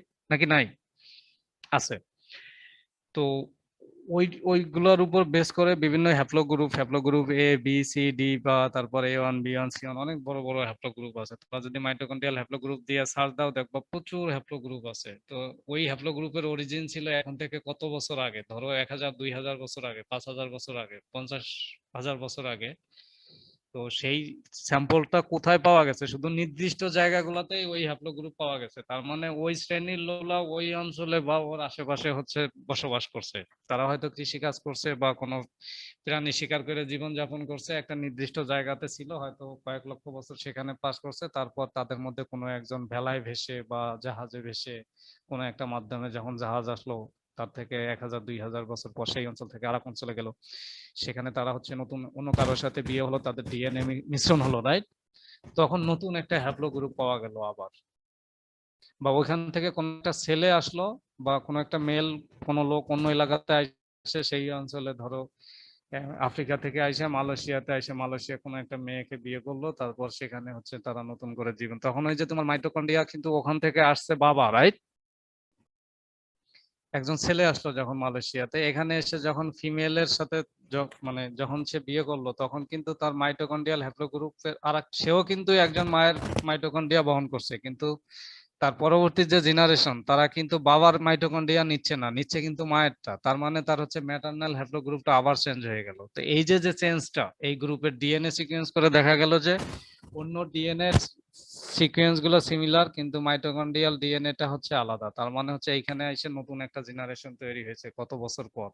এবং এই যে যে ফিমেল মাইটোকন্ড্রিয়া, এরা এই নির্দিষ্ট অঞ্চলের সংখ্যাটা খুব কম, খুবই কম, মানে হচ্ছে সে অন্য জায়গায় থেকে এখানে মাইগ্রেশন হয়েছে। আর কারণ কোনো একজন মানুষের এটাই ক্যাপাসিটি যে নির্দিষ্ট এলাকার লোকজন, রাইট? ধরো তোমাদের মধ্যে কেউ একজন আসো সিরাজগঞ্জ নদীর কোনো একটা পারে, তো এই জেনারেশনটা এর চাচা খালু মামা নানা নানি আত্মীয় স্বজন সবাই কিন্তু একটা নির্দিষ্ট এরিয়ার মধ্যে সীমাবদ্ধ থাকার টেন্ডেন্সিটা মানুষের হিউম্যান নেচার, রাইট? হ্যালো, জি স্যার। আমি কি মনে হয় জটিল করে ফেলছি না তোমাদের বোঝার জন্য আর কি? তো এইভাবে হচ্ছে আমরা আমাদের এই যে যে সিকোয়েন্সিং করে, মানে তোমার এই যে ট্যান্ডেন্ট সিকোয়েন্সিং রিপিট গুলা বা স্যাম্পল, সেটা কি যে মানে যে ক্রিমিনাল স্যাম্পলই হোক আর এমনি স্যাম্পল হোক, সেটা কি মেল স্যাম্পল আর ফিমেল স্যাম্পল, এগুলা কিন্তু আমরা এই ডিএনএ ক্যারেক্টারিস্টিক্স দিয়ে আমরা জানতে পারি আর কি। সে জানার জন্য, আমরা কম্পেয়ার করার জন্য আমাদের এরকম ইয়াস অরিজিনও করতে পারি, যে এই স্যাম্পলটার অরিজিন কত বছর আগের, এখন থেকে 2000 বছর আগে, রাইট? বা ইন্ডিয়াতে এই শ্রেণীর এই স্যাম্পল গুলো বা এই মাইটোকন্ড্রিয়া গুলো ইন্ডিয়াতে কি পরিমাণে আছে, যদি অনেক থাকে বাংলাদেশে কম থাকে, তখন একটা পসিবিলিটি আছে যে ইন্ডিয়া হইয়া তারা বাংলাদেশে ঢুকছে, এটা হচ্ছে মাইগ্রেশন। তার মানে হচ্ছে হিউম্যানের এমন কোনো ক্যারেক্টারিস্টিক্স নাই যে তুমি ডিএনএ দিয়ে মেজার করতে না পারো। যেটা তোমাদের জানা ছিল না মাইগ্রেশন রুট, সেটা আমি তোমাদেরকে বললাম। আর দ্বিতীয়টা হচ্ছে এর বাইরে যেটা হতে পারে সেটা হচ্ছে জিন অ্যাম্প্লিফিকেশন হতে পারে, জিন ডিলিশন হতে পারে। তুমি সেই জিন অ্যাম্প্লিফিকেশন হচ্ছে কিনা, ডিলিশন হচ্ছে কিনা সিকোয়েন্সিং করে জানতে পারো, পিসিআর করে জানতে পারো।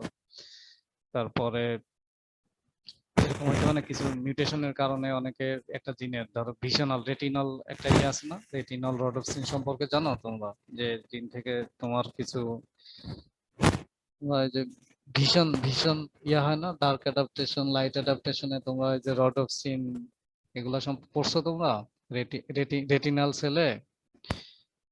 হ্যালো, স্যার বলেন, শুনতে পাচ্ছি। আমাদের শরীরে আমাদের মধ্যে এরকম জেনেটিক ডিজিজ আছে যে জিনে মিউটেশন হলে সে চোখে দেখে না, স্থায়ীভাবে চোখে দেখতে পারে না। হ্যাঁ, স্যার লাল সবুজ বর্ণান্ধ আছে একটা। হ্যাঁ, তো এই যে হ্যাঁ বর্ণন্ধ জেনেটিক, তার মানে মিউটেশন আছে। এখন ওই নির্দিষ্ট টার্গেটে মিউটেশন একজন বলতে পারছে না, তুমি হচ্ছে সেইটা জেনেটিক মিউটেশন সিকোয়েন্স করে দেখলা, যেই কারণে চোখে দেখে না। এটা এটা ডিজিজটা হয়, তখন জেনেটিক জিন থেরাপি নামে নতুন ফিল্ড আছে এখন, রাইট? তোমরা যদি জেনেটিক্সে জিন থেরাপিতে পড়াশোনা করো, তখন ক্রিসপার কাস জিনোম এডিটিং সিস্টেম বের হয়েছে এখন, সেখানে ডিলিশনের জায়গা তুমি কেটে ফেললা, কেটে রাইট নতুন একটা অরিজিনাল জিন বসাই দিলা যেটাতে মিউটেশন নাই, ইনজেকশন দিয়া। কারণ যে মোটেই দেখতে পারে না তার চোখে কি রকম জেনেটিক চেঞ্জ হবে, তোমরা সেটা চেয়ে যদি তুমি অরিজিনালটা ওই জায়গাতে ছেলে তুমি ইনজেক্ট করে দিলা নতুন যেটাতে মিউটেশন নাই, তখন সে আবার দেখতে পারবে। এগুলা কিন্তু এখন ইন্ডাস্ট্রি লেভেলে চলে আসছে, মেডিকেলে ট্রিটমেন্ট চলছে, রাইট? তো তোমরা স্বপ্ন দেখো এরকম নতুন নতুন সবকিছু করার জন্য, এর জন্য তোমাদেরকে হচ্ছে মোটিভেটেড হইতে হবে কাজ করার জন্য। তোমরা যারা রিসার্চের জন্য ইন্টারেস্টেড হতে চাও, সারা পৃথিবী তোমাদের জন্য ওপেন। তোমরা এখানেও ইন্টারন্যাশনাল লেভেলে রিসার্চ করতে পারো, ডিএনএ লেভেলে এখন মাঝে মাঝে বেশ ভালো কিছু ফান্ড হয় আর কি। এছাড়া যদি সুযোগ হয় তোমাদের মধ্যে কেউ যদি এখানে থাকো করো, হয়তো দেখা বা কথা বলার সুযোগ হতে পারে। That should be very fine. Sir জিন থেরাপিটা স্যার কিভাবে দেয় একটু একবার বলবেন? স্যার যে জিনটা সমস্যা হয় সেটাকে কিভাবে রিপেয়ার করা? দেখো, জিন থেরাপি হচ্ছে একটা আর্টিফিশিয়াল সিস্টেম, হ্যাঁ। তো জিন থেরাপি এখন কয়েকটা প্র্যাকটিক্যাল ইউজ আছে। তোমরা যদি ইন্ডাস্ট্রিতে তোমরা জানো যে জেনেটিক্যালি মডিফাইড ফুড সম্পর্কে তোমরা অলরেডি লেখালেখি বা অনেক কিছু পড়ছো, জি স্যার। রাইট? তো জেনেটিক একটা ধরনের জিন থেরাপি। ধরো তোমার কোনো একটা গাছ বা কোনো একটা প্লান্ট, কোনো একটা মাছের একটা অর্গান নষ্ট হয়ে যাচ্ছে বা কোনো অর্গান ড্যামেজ হচ্ছে বা কোনো কিছু সে সিনথেসিস করতে পারছে না, তুমি যদি আর্টিফিশিয়াল প্লাজমিড সম্পর্কে তোমাদের ধারণা আছে, রাইট? প্লাজমিডে ওই জিনটার অরিজিনাল কপিটা যেটা মিউটেশন নাই, প্লাজমিডে ইনজার্ট করে তারপরে হচ্ছে ওই টিস্যুতে ইনজেক্ট করতেছো, রাইট? তো যদি টিস্যুতে ইনজেক্ট করো প্লাজমিডের মাধ্যমে, যদি কোনো ব্যাকটেরিয়াল সেলের মধ্যে প্লাজমিড ঢুকাও, তার ব্যাকটেরিয়াল সেল তো সব সময় মাল্টিপ্লাই করবে, রাইট? আমি ফুড বা প্লান্টের কথা বলছি এই মুহূর্তে।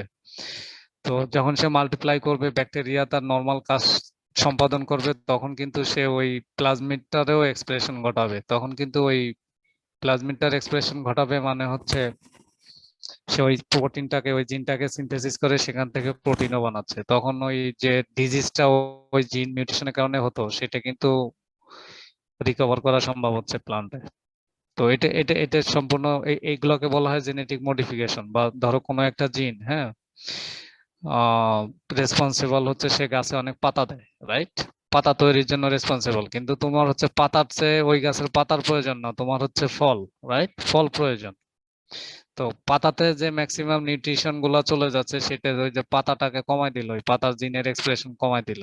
ফলের কোনো একটা জিন যে ফলের কালারের জন্য, স্মেলের জন্য রেসপন্সিবল, রাইট? সেই জিনটা ইনডিউস করা হইলো। ধরো তোমার একটা ফল আছে, সেটা ফলটা পানসা, রাইট?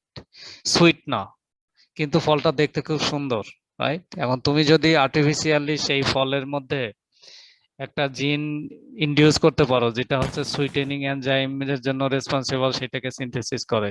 তুমি যদি ল্যাবরেটরিতে ভালো কোনো গ্রেডেশনের মাধ্যমে বা এই মডিফিকেশন, জিন মডিফিকেশনের মাধ্যমে তুমি ওইটার মধ্যে কিছুটা মিষ্টি বানাই দিলা, রাইট? একটু সুইটেনিং টেস্ট আসলো ভালো, বা এটা সাওয়ার টেস্ট আসলো, হোয়াটএভার, কিন্তু মানুষের কাছে অ্যাডিবল, অ্যাকসেপ্টেবল হলো, তাহলে তুমি কি করলা? যে নতুন ফলটা বানাইলা, এটা হচ্ছে জেনেটিক্যালি মডিফাইড, এটা জিনের মাধ্যমে করলা তুমি। তো একইভাবে তোমরা প্রোবায়োটিক্স খাও না? কেউ কেউ কেউ এরকম ওই, যেমন ইয়োগার্ট খাও, রাইট? ইয়োগার্ট তো জানো, দই, রাইট? তো এটা খাও, কেন খাও তোমরা? স্যার টক দই খেলে ডাইজেশন ভালো হয়। আর মিষ্টি দই খেলে? আর মিষ্টি দইয়ে সুগার বেশি থাকে, তো এই জন্য এটা অ্যাভয়েড করে ভালো। কি থাকে? স্যার সুগার থাকে না, চিনি থাকে, মিষ্টি, তার সমস্যা হয়। রাইট। এখন মূল মূল কাজ কিন্তু দুইটাতেই করে, হ্যাঁ। তোমাদের ডাইজেশনের জন্য দুইটাই করে। এখন যেটাতে মিষ্টি মানে সেখানে কিছু সুগার দেয়া আছে, রাইট? ব্যাকটেরিয়া নিজে সুইট তৈরি করে না, ওখানে সুগার দেয়া আছে। আর তোমাদের যেটা টক, সেটা দেয়া নাই। এই দুইটা হয়তো ডিফারেন্ট স্ট্রেইন হতে পারে, ব্যাকটেরিয়াল স্ট্রেইনটা ডিফারেন্ট, মানে সে এমন কিছু মেটাবোলাইট তৈরি করে যেটা টক টেস্ট দেয়। কিন্তু আমরা যে মিষ্টি দই খাই, ওখানে সুগারের পরিমাণ কম দিয়ে দিলে কিন্তু মিষ্টি অত হবে না, কারণ ওটাতে সুগার দেয়া থাকে, এই কারণেই ওইটা মিষ্টি। কিন্তু সুগার দেয়া থাকলেও সেখানে ব্যাকটেরিয়া গ্রো করবে এবং তার মূল কাজগুলো একই। টক দইয়ে তোমার খালি সুগারলেস, রাইট? কারণ ওরা কিছু মলিকুল সুগারের অ্যাবসেন্সে যে মেটাবোলাইট গুলা বা ওই মানে মেটাবোলাইট গুলা তৈরি করবে ওই যে মেটাবোলাইট তোমাদেরকে আমি বারবার এই শব্দটা বলছি এর আগে যখন ইন্টারমিডিয়ারি মেটাবোলাইটস বলছিলাম রাইট অল্টারনেটিভ মেটাবলিক পাথের পরিবর্তে আমি বলছিলাম ইন্টারমিডিয়ারি মেটাবলিক পাথে। এটার বলার অর্থ হচ্ছে সে তার জীবন লাইফ সাইকেল চালানোর মাঝখানে ছোট ছোট প্রোডাক্ট তৈরি করে যেটা বাই প্রোডাক্ট, তো ওইটাকে বলা হয় মেটাবোলাইট। তো এই মেটাবোলাইট গুলাই হয়তো তোমার টেস্টটা হচ্ছে সাওয়ার টেস্ট দেয়, যদি আমরা গ্লুকোজ দিই তখন সেটা মানে সুগার দিই তখন হচ্ছে সেটা মিষ্টি হয়ে যায় রাইট। তো এই যে যে ব্যাসিলাস ব্যাকটেরিয়া গুলো আছে এই ব্যাকটেরিয়া গুলো হচ্ছে প্রোবায়োটিক্স, এটা তোমার বডিতে যখন খাও কিছু মেটাবোলাইট তৈরি করে যেটা হচ্ছে তোমার বডির মেটাবলিক রিয়াকশন রেটটাকে বাড়ায় দেয় রাইট। তো সে নিজেও কিছু এনজাইম তৈরি করে যে এনজাইম গুলো মেটাবলিক রিয়াকশনটাকে বাড়ায় দেয়, এই কারণে সে তোমার বডির ডাইজেস্টিভ সিস্টেমটাকে এনহ্যান্স করে। তো এটা ইয়োগার্ট ছাড়াও তোমরা আরো বিফিডোব্যাকটেরিয়াম আছে রাইট, ব্যাসিলাস ছাড়াও বিফিডোব্যাকটেরিয়াম। তোমার ওই যে ল্যাকটোজ ইনটলারেন্স জানো, যে অনেক ছোট বাচ্চা আছে যারা হচ্ছে তোমার ওই ল্যাকটোজ খাইলে বমি করে রাইট, জি স্যার। এরকম আছে না? তার মানে হচ্ছে তার ল্যাকটেজ এনজাইমের ডিফিসিয়েন্সি আছে।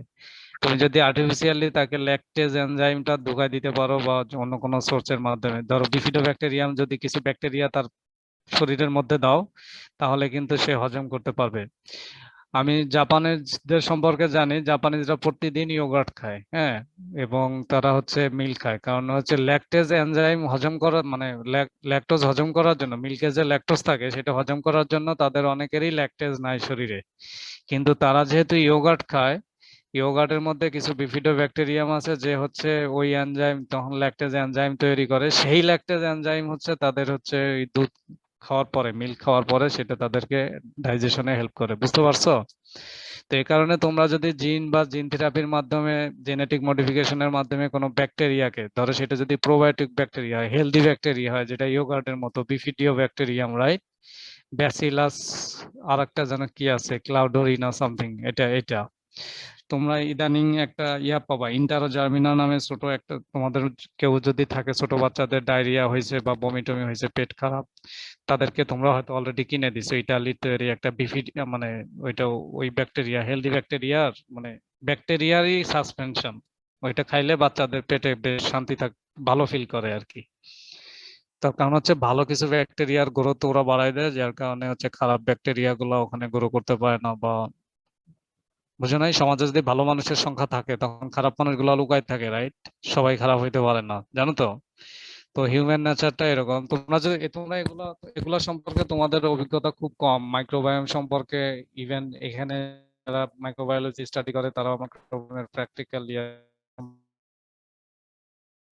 নতুন বা তারা জানে না, কিন্তু ফিউচারে যারা ড্রাগ রেসিস্ট্যান্ট যেমন অ্যান্টিবায়োটিক, তোমরা অলরেডি হয়তো নিউজে বাজার যে অ্যান্টিবায়োটিক আছে তার 90 পারে না এখন, তো এগুলোর কারণও ওই রকম আর কি, আমরা অ্যান্টিবায়োটিক খাই অনেক ভালো ব্যাকটেরিয়াও আমাদের শরীর থেকে কমে গেছে, যার কারণে একটা হচ্ছে কমিউনিটি থাকে এই ব্যাকটেরিয়ার সেল, এটাকে বলা ফ্লোরা রাইট, বিভিন্ন রকম ব্যাকটেরিয়া যখন থাকে ফ্লোরা থাকে তখন ভালো মন্দ মিক্স।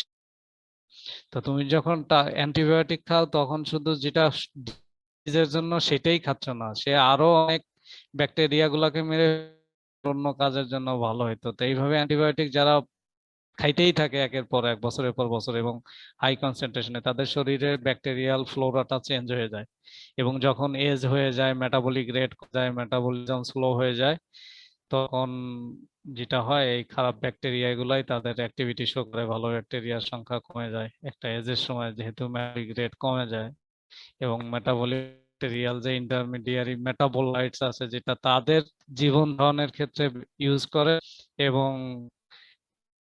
মানে সাইকেলের মাঝখানে যে মেটাবোলাইট গুলো বা এনজাইম গুলো আমাদের শরীরে কাজ করে না সেগুলো কাজ করতে পারে না। তার মানে কি? তার মানে হচ্ছে আমাদের বডির নরমাল মেটাবলিক রেট গুলা রিঅ্যাকশন গুলো চলতে পারে না ঠিক মতো, তখনই ডিজিজ স্টেট গুলো তৈরি হয়। তার মানে আমাদের বডির ডিজিজ স্টেটের জন্য ব্যাকটেরিয়া গুলো ইনভলভ আর কি। জন্য আমরা যখন হিউম্যান বায়োকেমিস্ট্রি পড়ি তেমন আমাদের হচ্ছে মাইক্রোবায়োলজি, মাইক্রোবায়োম, মেটাবোলমি হচ্ছে যে মেটাবোলাইট গুলা এই ধরনের স্টাডি আর কি, এই সম্পর্কে স্টাডি করা উচিত। আমি মনে হয় একটু বেশি জটিল কথাবার্তা স্যার বলে ফেলছি আপনি রাইট? আর পড়ায়েন না স্যার, কিছুই বুঝতেছি না। একসাথে সব উলট পালট হয়ে গেছে। কারণ আমি তোমাদের যেটা বলতেছিলাম যে প্র্যাকটিক্যাল লাইফে তোমাদের প্র্যাকটিক্যাল লাইফে প্র্যাকটিক্যালের প্রয়োজনীয়তাটা কি সেটা। এখন হচ্ছে আমি তোমাদের যখন নেক্সট কিছু তোমাদের তোমরা কিছু সংজ্ঞা এবং ইয়া পড়ে রাখো, তো আমি যখন লেকচার দিব, লেকচার তোমরা তোমরা বুঝতে পারবা না, ঠিক আছে। একটা হচ্ছে তোমাদেরকে প্র্যাকটিক্যালে আমি বলেই দিতে পারি পরীক্ষার সময় যে তোমরা 2 নরমাল সোডিয়াম হাইড্রোক্সাইড সলিউশন তৈরি করো। ডিএনএ মেজারমেন্ট বা ডিএনএ স্যাম্পল তৈরি করার জন্য, সিকোয়েন্সিং স্যাম্পলের জন্য হাইড্রোক্সাইড সলিউশন লাগে। তোমরা হয়তো সোডিয়াম কার্বনেট বলা হলো, সোডিয়াম কার্বনেটের 0.5 নরমাল সলিউশন তৈরি করো, রাইট? 2 নরমাল 1 নরমাল সলিউশন তৈরি করো। এই ধরনের সলিউশন তোমরা কি করো, সেক্ষেত্রে নরমালিটি কি বা নরমাল সলিউশন পরিমাণ নিয়ে তখন তুমি এটা করবা। তো তোমাদের এগুলো জানা লাগবে। তোমরা নোট করো কি কি ধরনের সংজ্ঞা তোমাদের জানা উচিত, এরপরে যখন তোমরা ইয়া করবা, রাইট? নেক্সট ক্লাসে নরমাল সলিউশন, এক হচ্ছে নরমাল সলিউশন কি, তারপরে ইকুইভ্যালেন্ট ওয়েট, লাইক গ্রাম ইকুইভ্যালেন্ট ওয়েট, রাইট? এটা কি জিনিস, তারপরে সফনিফিকেশন ভ্যালু, আয়োডিন নাম্বার, এগুলা কি, স্যাচুরেশন আনস্যাচুরেশন কি। স্যার একটু আসতে বলেন স্যার, ইকুইভ্যালেন্টের পরে কি বললেন? গ্রাম ইকুইভ্যালেন্ট ওয়েট, ওয়েট তো বোঝো, ওজন আর কি, WEIGST ওয়েট, রাইট? তারপরে যে কোশ্চেন গুলো বললাম, নরমাল সলিউশন কি, রাইট? কিভাবে তুমি সোডিয়াম হাইড্রোক্সাইডের নরমাল সলিউশন তৈরি করবা। বলা হলো যে তুমি এখন হচ্ছে সোডিয়াম হাইড্রোক্সাইডের সলিউশন তৈরি করা লাগবে তোমার প্র্যাকটিক্যালের জন্য। তুমি হচ্ছে 500 ml লাগবে তোমার, তুমি 500 ml 0.1 normal sodium hydroxide solution তৈরি করো। আমি এরকম এক একজনকে কিন্তু এক একটা কোশ্চেন দিব, তার নরমালিটি চেঞ্জ করে দিয়ে, যেটা তুমি পাবা না, তুমি কল্পনাই করতে পারবে না যে সেটা হয়তো আছে। তোমাকে 0.1 বলবে, আমি 0.2 দিব, 0.5 দিব, 0.6 দিব, 0.7 দিব। তো তোমাদের আগে জানতে হবে যে এই অননর্মাল সলিউশন গুলো কি, রাইট?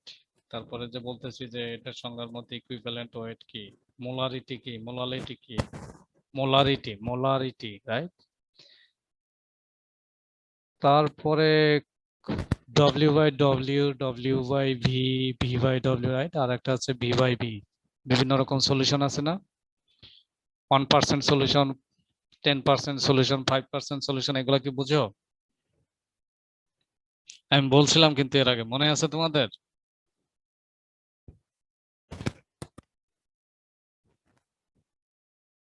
স্যার ভুলে গেছি। এগুলা তোমরা একটু পড়ো নেক্সট ক্লাসে, কারণ নেক্সট আমি সরাসরি হচ্ছে তোমাদের এক্সপেরিমেন্টে ঢুকে যাবো আমি। সেটা তোমাদের দুই ঘন্টা তো, estimation of glucose by Fehling's method, আর একটা হচ্ছে তোমাদের আর একটা কি। সাউন্ড অনেক কম আসতেছে, বুঝতে পারতেছি না কথা।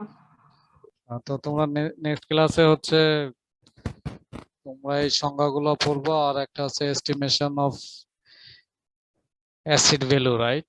Estimation of acid value of oils, তেল থেকে, ফ্যাট থেকে তোমার হচ্ছে অ্যাসিড ভ্যালু বের করবা, রাইট? এই অ্যাসিড ভ্যালু বের করে হচ্ছে তোমরা কি বের করতে পারো, র্যান্সিডিটি যেটা বলছো, রাইট? অক্সিডেটিভ ইয়াটা, রিঅ্যাকশনটা কত বেশি হবে সেটা।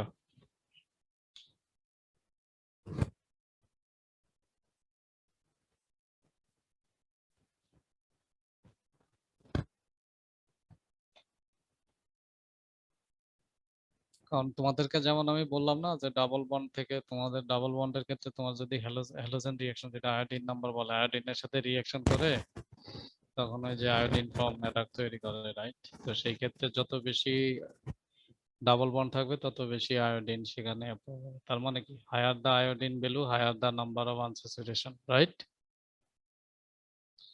তো সেই ক্ষেত্রে তোমাকে বলা হয় যে, তোমাকে একজন বললো যে পিনাটস অয়েল ভালো নাকি অন্যটা অয়েল ভালো, ওই অয়েলের জন্য তোমরা হচ্ছে তখন টেস্ট করবে যে এটার কোনটার আয়োডিন ভ্যালু ভালো বেশি, রাইট? আয়োডিন ভ্যালু বেশি হলে তার স্যার ডিগ্রি আয়োডিন একটু বেশি হলে স্যার কি বেশি হয়? অফ আয়োডিন ভ্যালু বেশি মানে তার হচ্ছে নাম্বার অফ আনস্যাচুরেশন বেশি, রাইট? ডাবল বন্ড বেশি, সেটা সহজে অক্সিডাইজড হবে যদি এক্সপোজড হয় এয়ারে।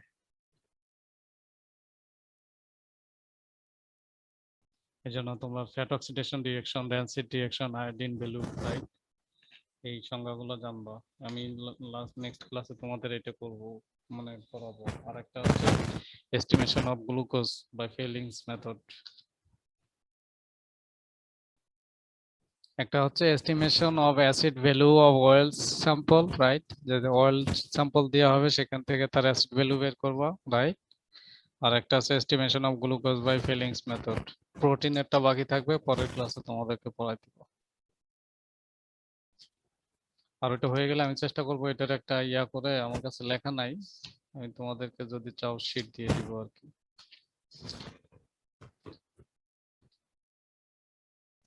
ক্লিয়ার?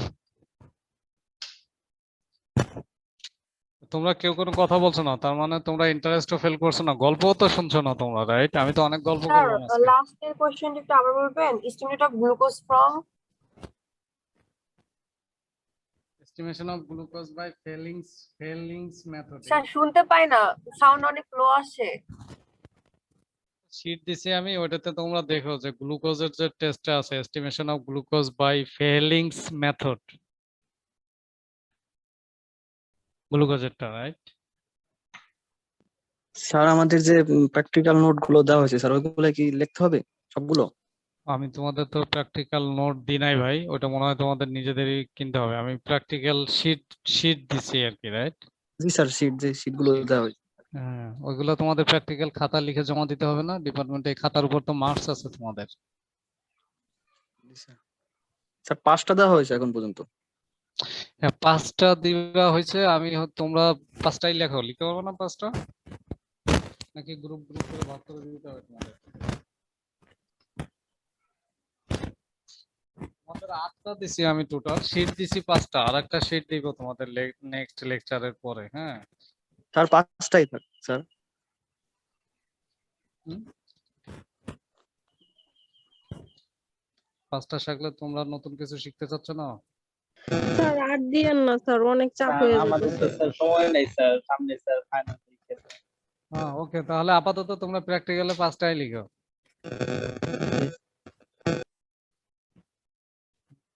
নাকি 4টা লিখবা? 4টাই দেন।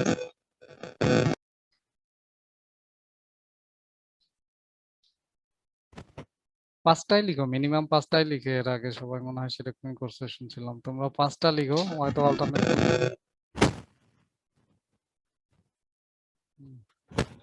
ঠিক আছে স্যার, 5টাই লিখবো স্যার। তো তোমরা লিখো এগুলো তো। আর এখন থেকে আস্তে আস্তে লেখা, তোমাদের তোমার 22 তারিখের পর থেকে পরীক্ষা এনিওয়ে। আমি অ্যাকচুয়ালি তোমরা মোটামুটি ধারণা কোন এক্সপেরিমেন্টটা প্র্যাকটিক্যালটা তোমাদের কেন লাগবে, হ্যাঁ, এই ব্যাপারটা একটু মাথায় রেখো। আমি কিন্তু তোমাদের এটার উপর ভাইবা পরীক্ষা আছে, ভাইবা পরীক্ষা হয়তো আমি এমনিতেও মেইন পরীক্ষা আছে, আমি সেখানে হয়তো প্র্যাকটিক্যালের উপরে কোশ্চেন করবো, এটা কেন দরকার, তুমি এটা কেন করছো এই খাতায়, রাইট? খাতায় এটা কেন লিখছো, এটা কেন দরকার, গুরুত্বপূর্ণ। আমি কিন্তু ওই বইয়ের মুখস্থ করা কথার উপর তখন মার্কস পাবো না তোমরা। কারণ মুখস্থ করার উপর বা মনে রাখার, ওইগুলা বই পড়ে মনে রাখা, এগুলো আমি পছন্দ করি না, আমি নিজেও পারি না ভালো।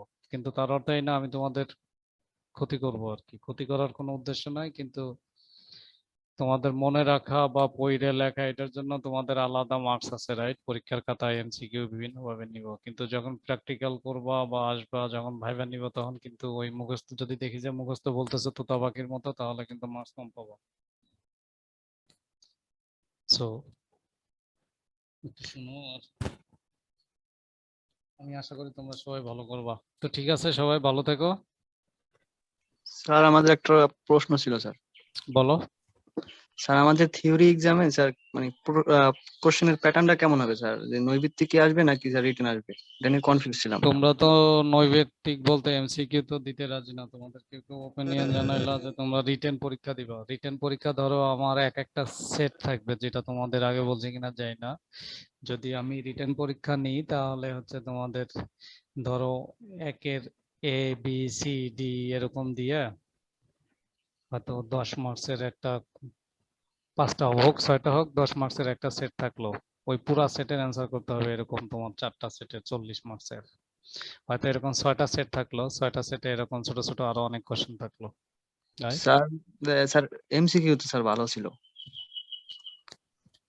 কিভাবে ভালো ছিল ভাই? আমি তোমাদের তো 2 ঘন্টার মধ্যে কিভাবে এমসিকিউ পরীক্ষা নিব বলো আমাকে একটু বোঝাও। এমসিকিউ তো 2 ঘন্টা লাগে না। Sir MCQ are written sir দুইভাবে তো নেওয়া যায়। স্যার 1 ঘন্টা এমসিকিউ এর জন্য 1 ঘন্টা, বা রিটেনের জন্য এভাবে তো নিলেও হয় স্যার। তাহলে স্যার না পিডিএফ করতে আমি পারবেন? দুইটা সমস্যা তোমাদের জন্য করব না, সিস্টেম একটাই করব, either MCQ are written. MCQ তো নিছি না একবার, তোমরা দিতে দিতে এখন টায়ার্ড হয়ে গেছো না এমসিকিউ?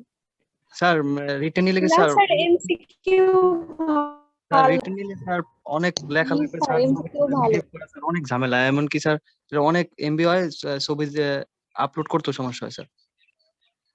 না sir MCQ written sir written পরীক্ষা স্যার আমরা স্যার বাইরে যারা পরীক্ষা দেয় তাদের জন্য খুব সমস্যা, যেমন বৃষ্টির দিন স্যার মানে বাইরে পরীক্ষা দিলে ঝামেলা হয়ে যায়। সবাই তো স্যার আমরা রুমে বসে স্যার পরীক্ষা দিতে পারি না, নেটের problem. Sir 2 hour sir 2 hour অনলাইনে থাকাও স্যার অনেক অনেক সমস্যা। তাই না? হুম। তো আবার তোমাদের জন্য অনেক, কিন্তু আমাদের ধৈর্য ধরে 2 ঘন্টা বসে থাকতে হবে রে ভাই, তুমি যেটাই করো। 2 ঘন্টা তোমাদের পরীক্ষা, এখানে কিছু করার নাই। এটা হচ্ছে বাই ল আর কি। 2 ঘন্টাই হতে হবে পরীক্ষা। কি অদ্ভুত না নিয়মটা?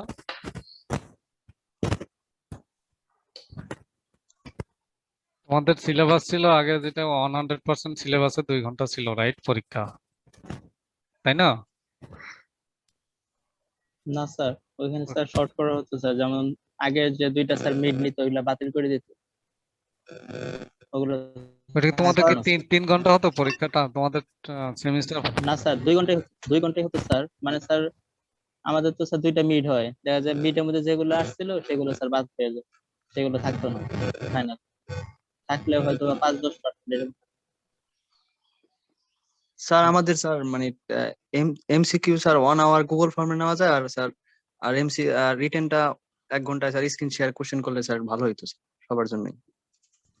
আচ্ছা, কোশ্চেন করলে আমি তোমাদেরকে কোশ্চেনই দিব, তোমরা এটা নিয়ে নিশ্চিন্ত থাকো, এটা নিয়ে তোমাদের সমস্যা নাই। আর আমি দুই সিস্টেম করব না, আইদার এমসিকিউ নিব অথবা রিটেন নিব। সেক্ষেত্রে রিটেনটাই মনে হয় ভালো হয়, কারণ 40 মার্কসের 2 ঘন্টা পরীক্ষা আসলে এমসিকিউ ভালো দেখা যায় না আর কি। কারণ আমি তোমাদেরকে বললাম তো, আমি গুগল ডকেও যদি তোমাদের শর্ট কোশ্চেন দিয়ে রিটেন এমসিকিউ মানে বিভিন্ন ভাবে নিতে চাই, তোমরা আসলে ডিভাইসে তোমরা সবাই টাইপ করতে পারবা না, এটা খুব ডিফিকাল্ট।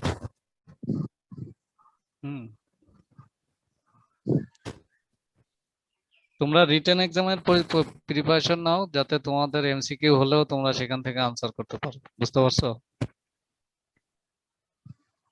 তোমরা নিউক্লিক অ্যাসিড মেটাবলিজম খুব ভালো করে পড়ো, তারপরে ওই ফুড ডাইজেশন এন্ড অ্যাবজর্পশন পড়ো, right? Lipid protein carbohydrate digestion and absorption. Carbohydrate metabolism তোমাদের চলে গেছে, লিপিড মেটাবলিজম চলে গেছে। এখন প্রোটিন মেটাবলিজমে তোমাদের কিছু কোশ্চেন আছে, হয়তো আমি পড়াইনি কিন্তু তোমাদের স্যার পড়াইছেন, রাইট? তো 3টা চ্যাপ্টার তোমাদের ফুল আছে আর কি। ব্যালেন্স ডায়েট তোমাদেরকে পড়ানো হয় নাই, sir food and protein nutrition. Metabolism থেকে কি কি পড়বো এটা একটু বলে দিলে ভালো হতো। জি স্যার, আমাদের এটা সম্পর্কে তো স্যার অনেকদিন আগে পড়াইছেন, আমাদের তেমন কিছু মনেও নাই। এটা তো স্যার কোনো রিভিউ ক্লাসও হয় নাই প্রোটিন মেটাবলিজম। আর স্যার তোমরা একটা কাজ করো, তোমাদের সিআর যে রনি আছো, জি স্যার।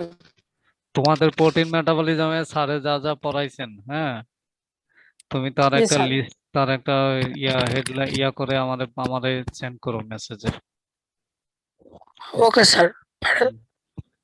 কারণ আমি তোমাদের স্যার কিছু আমরা সামনে স্যার আমাদের সামনে কোনো একটা ক্লাসে, যেহেতু আমাদের 2 ঘন্টার ক্লাস, হুম, প্রোটিনটা আবার একটু ডিসকাস করলে বেশি উপকৃত হতাম আর কি। তুমি খুব চতুর রনি। ঠিক আছে, না স্যার। ঠিক আছে, আমি সুযোগ পাইলে ডিসকাস করব অবশ্যই। তুমি তার আগে আমাকে একটু শেয়ার করো স্যার তোমাদেরকে কি কি পড়াইছে, হ্যাঁ? আচ্ছা স্যার, ঠিক আছে, ওটা আমি পাঠিয়ে দেবো। আর না হলে দেখবো আর কি। তোমরা পড়াশোনা করো, যেগুলো করো, হ্যাঁ, সেটাই। ঠিক আছে সবাই, তোমাদের আর কোনো কোশ্চেন আছে?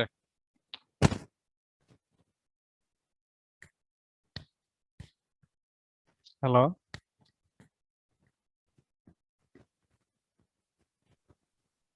না স্যার। ওকে, কুল।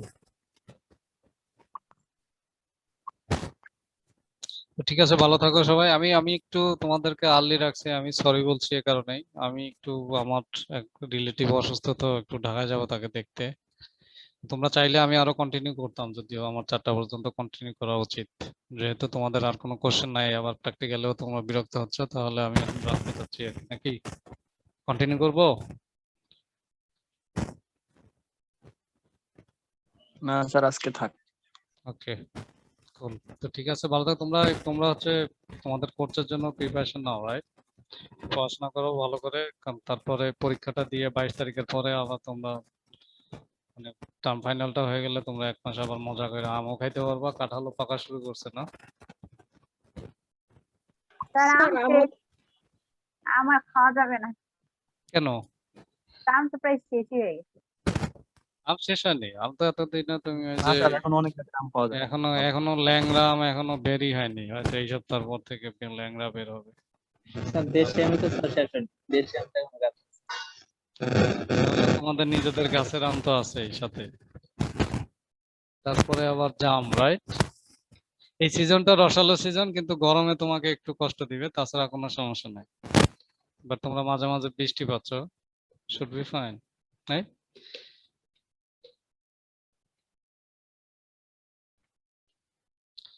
ওকে, কুল। ভালো থাকে সবাই, হ্যাভ এ গুড ডে।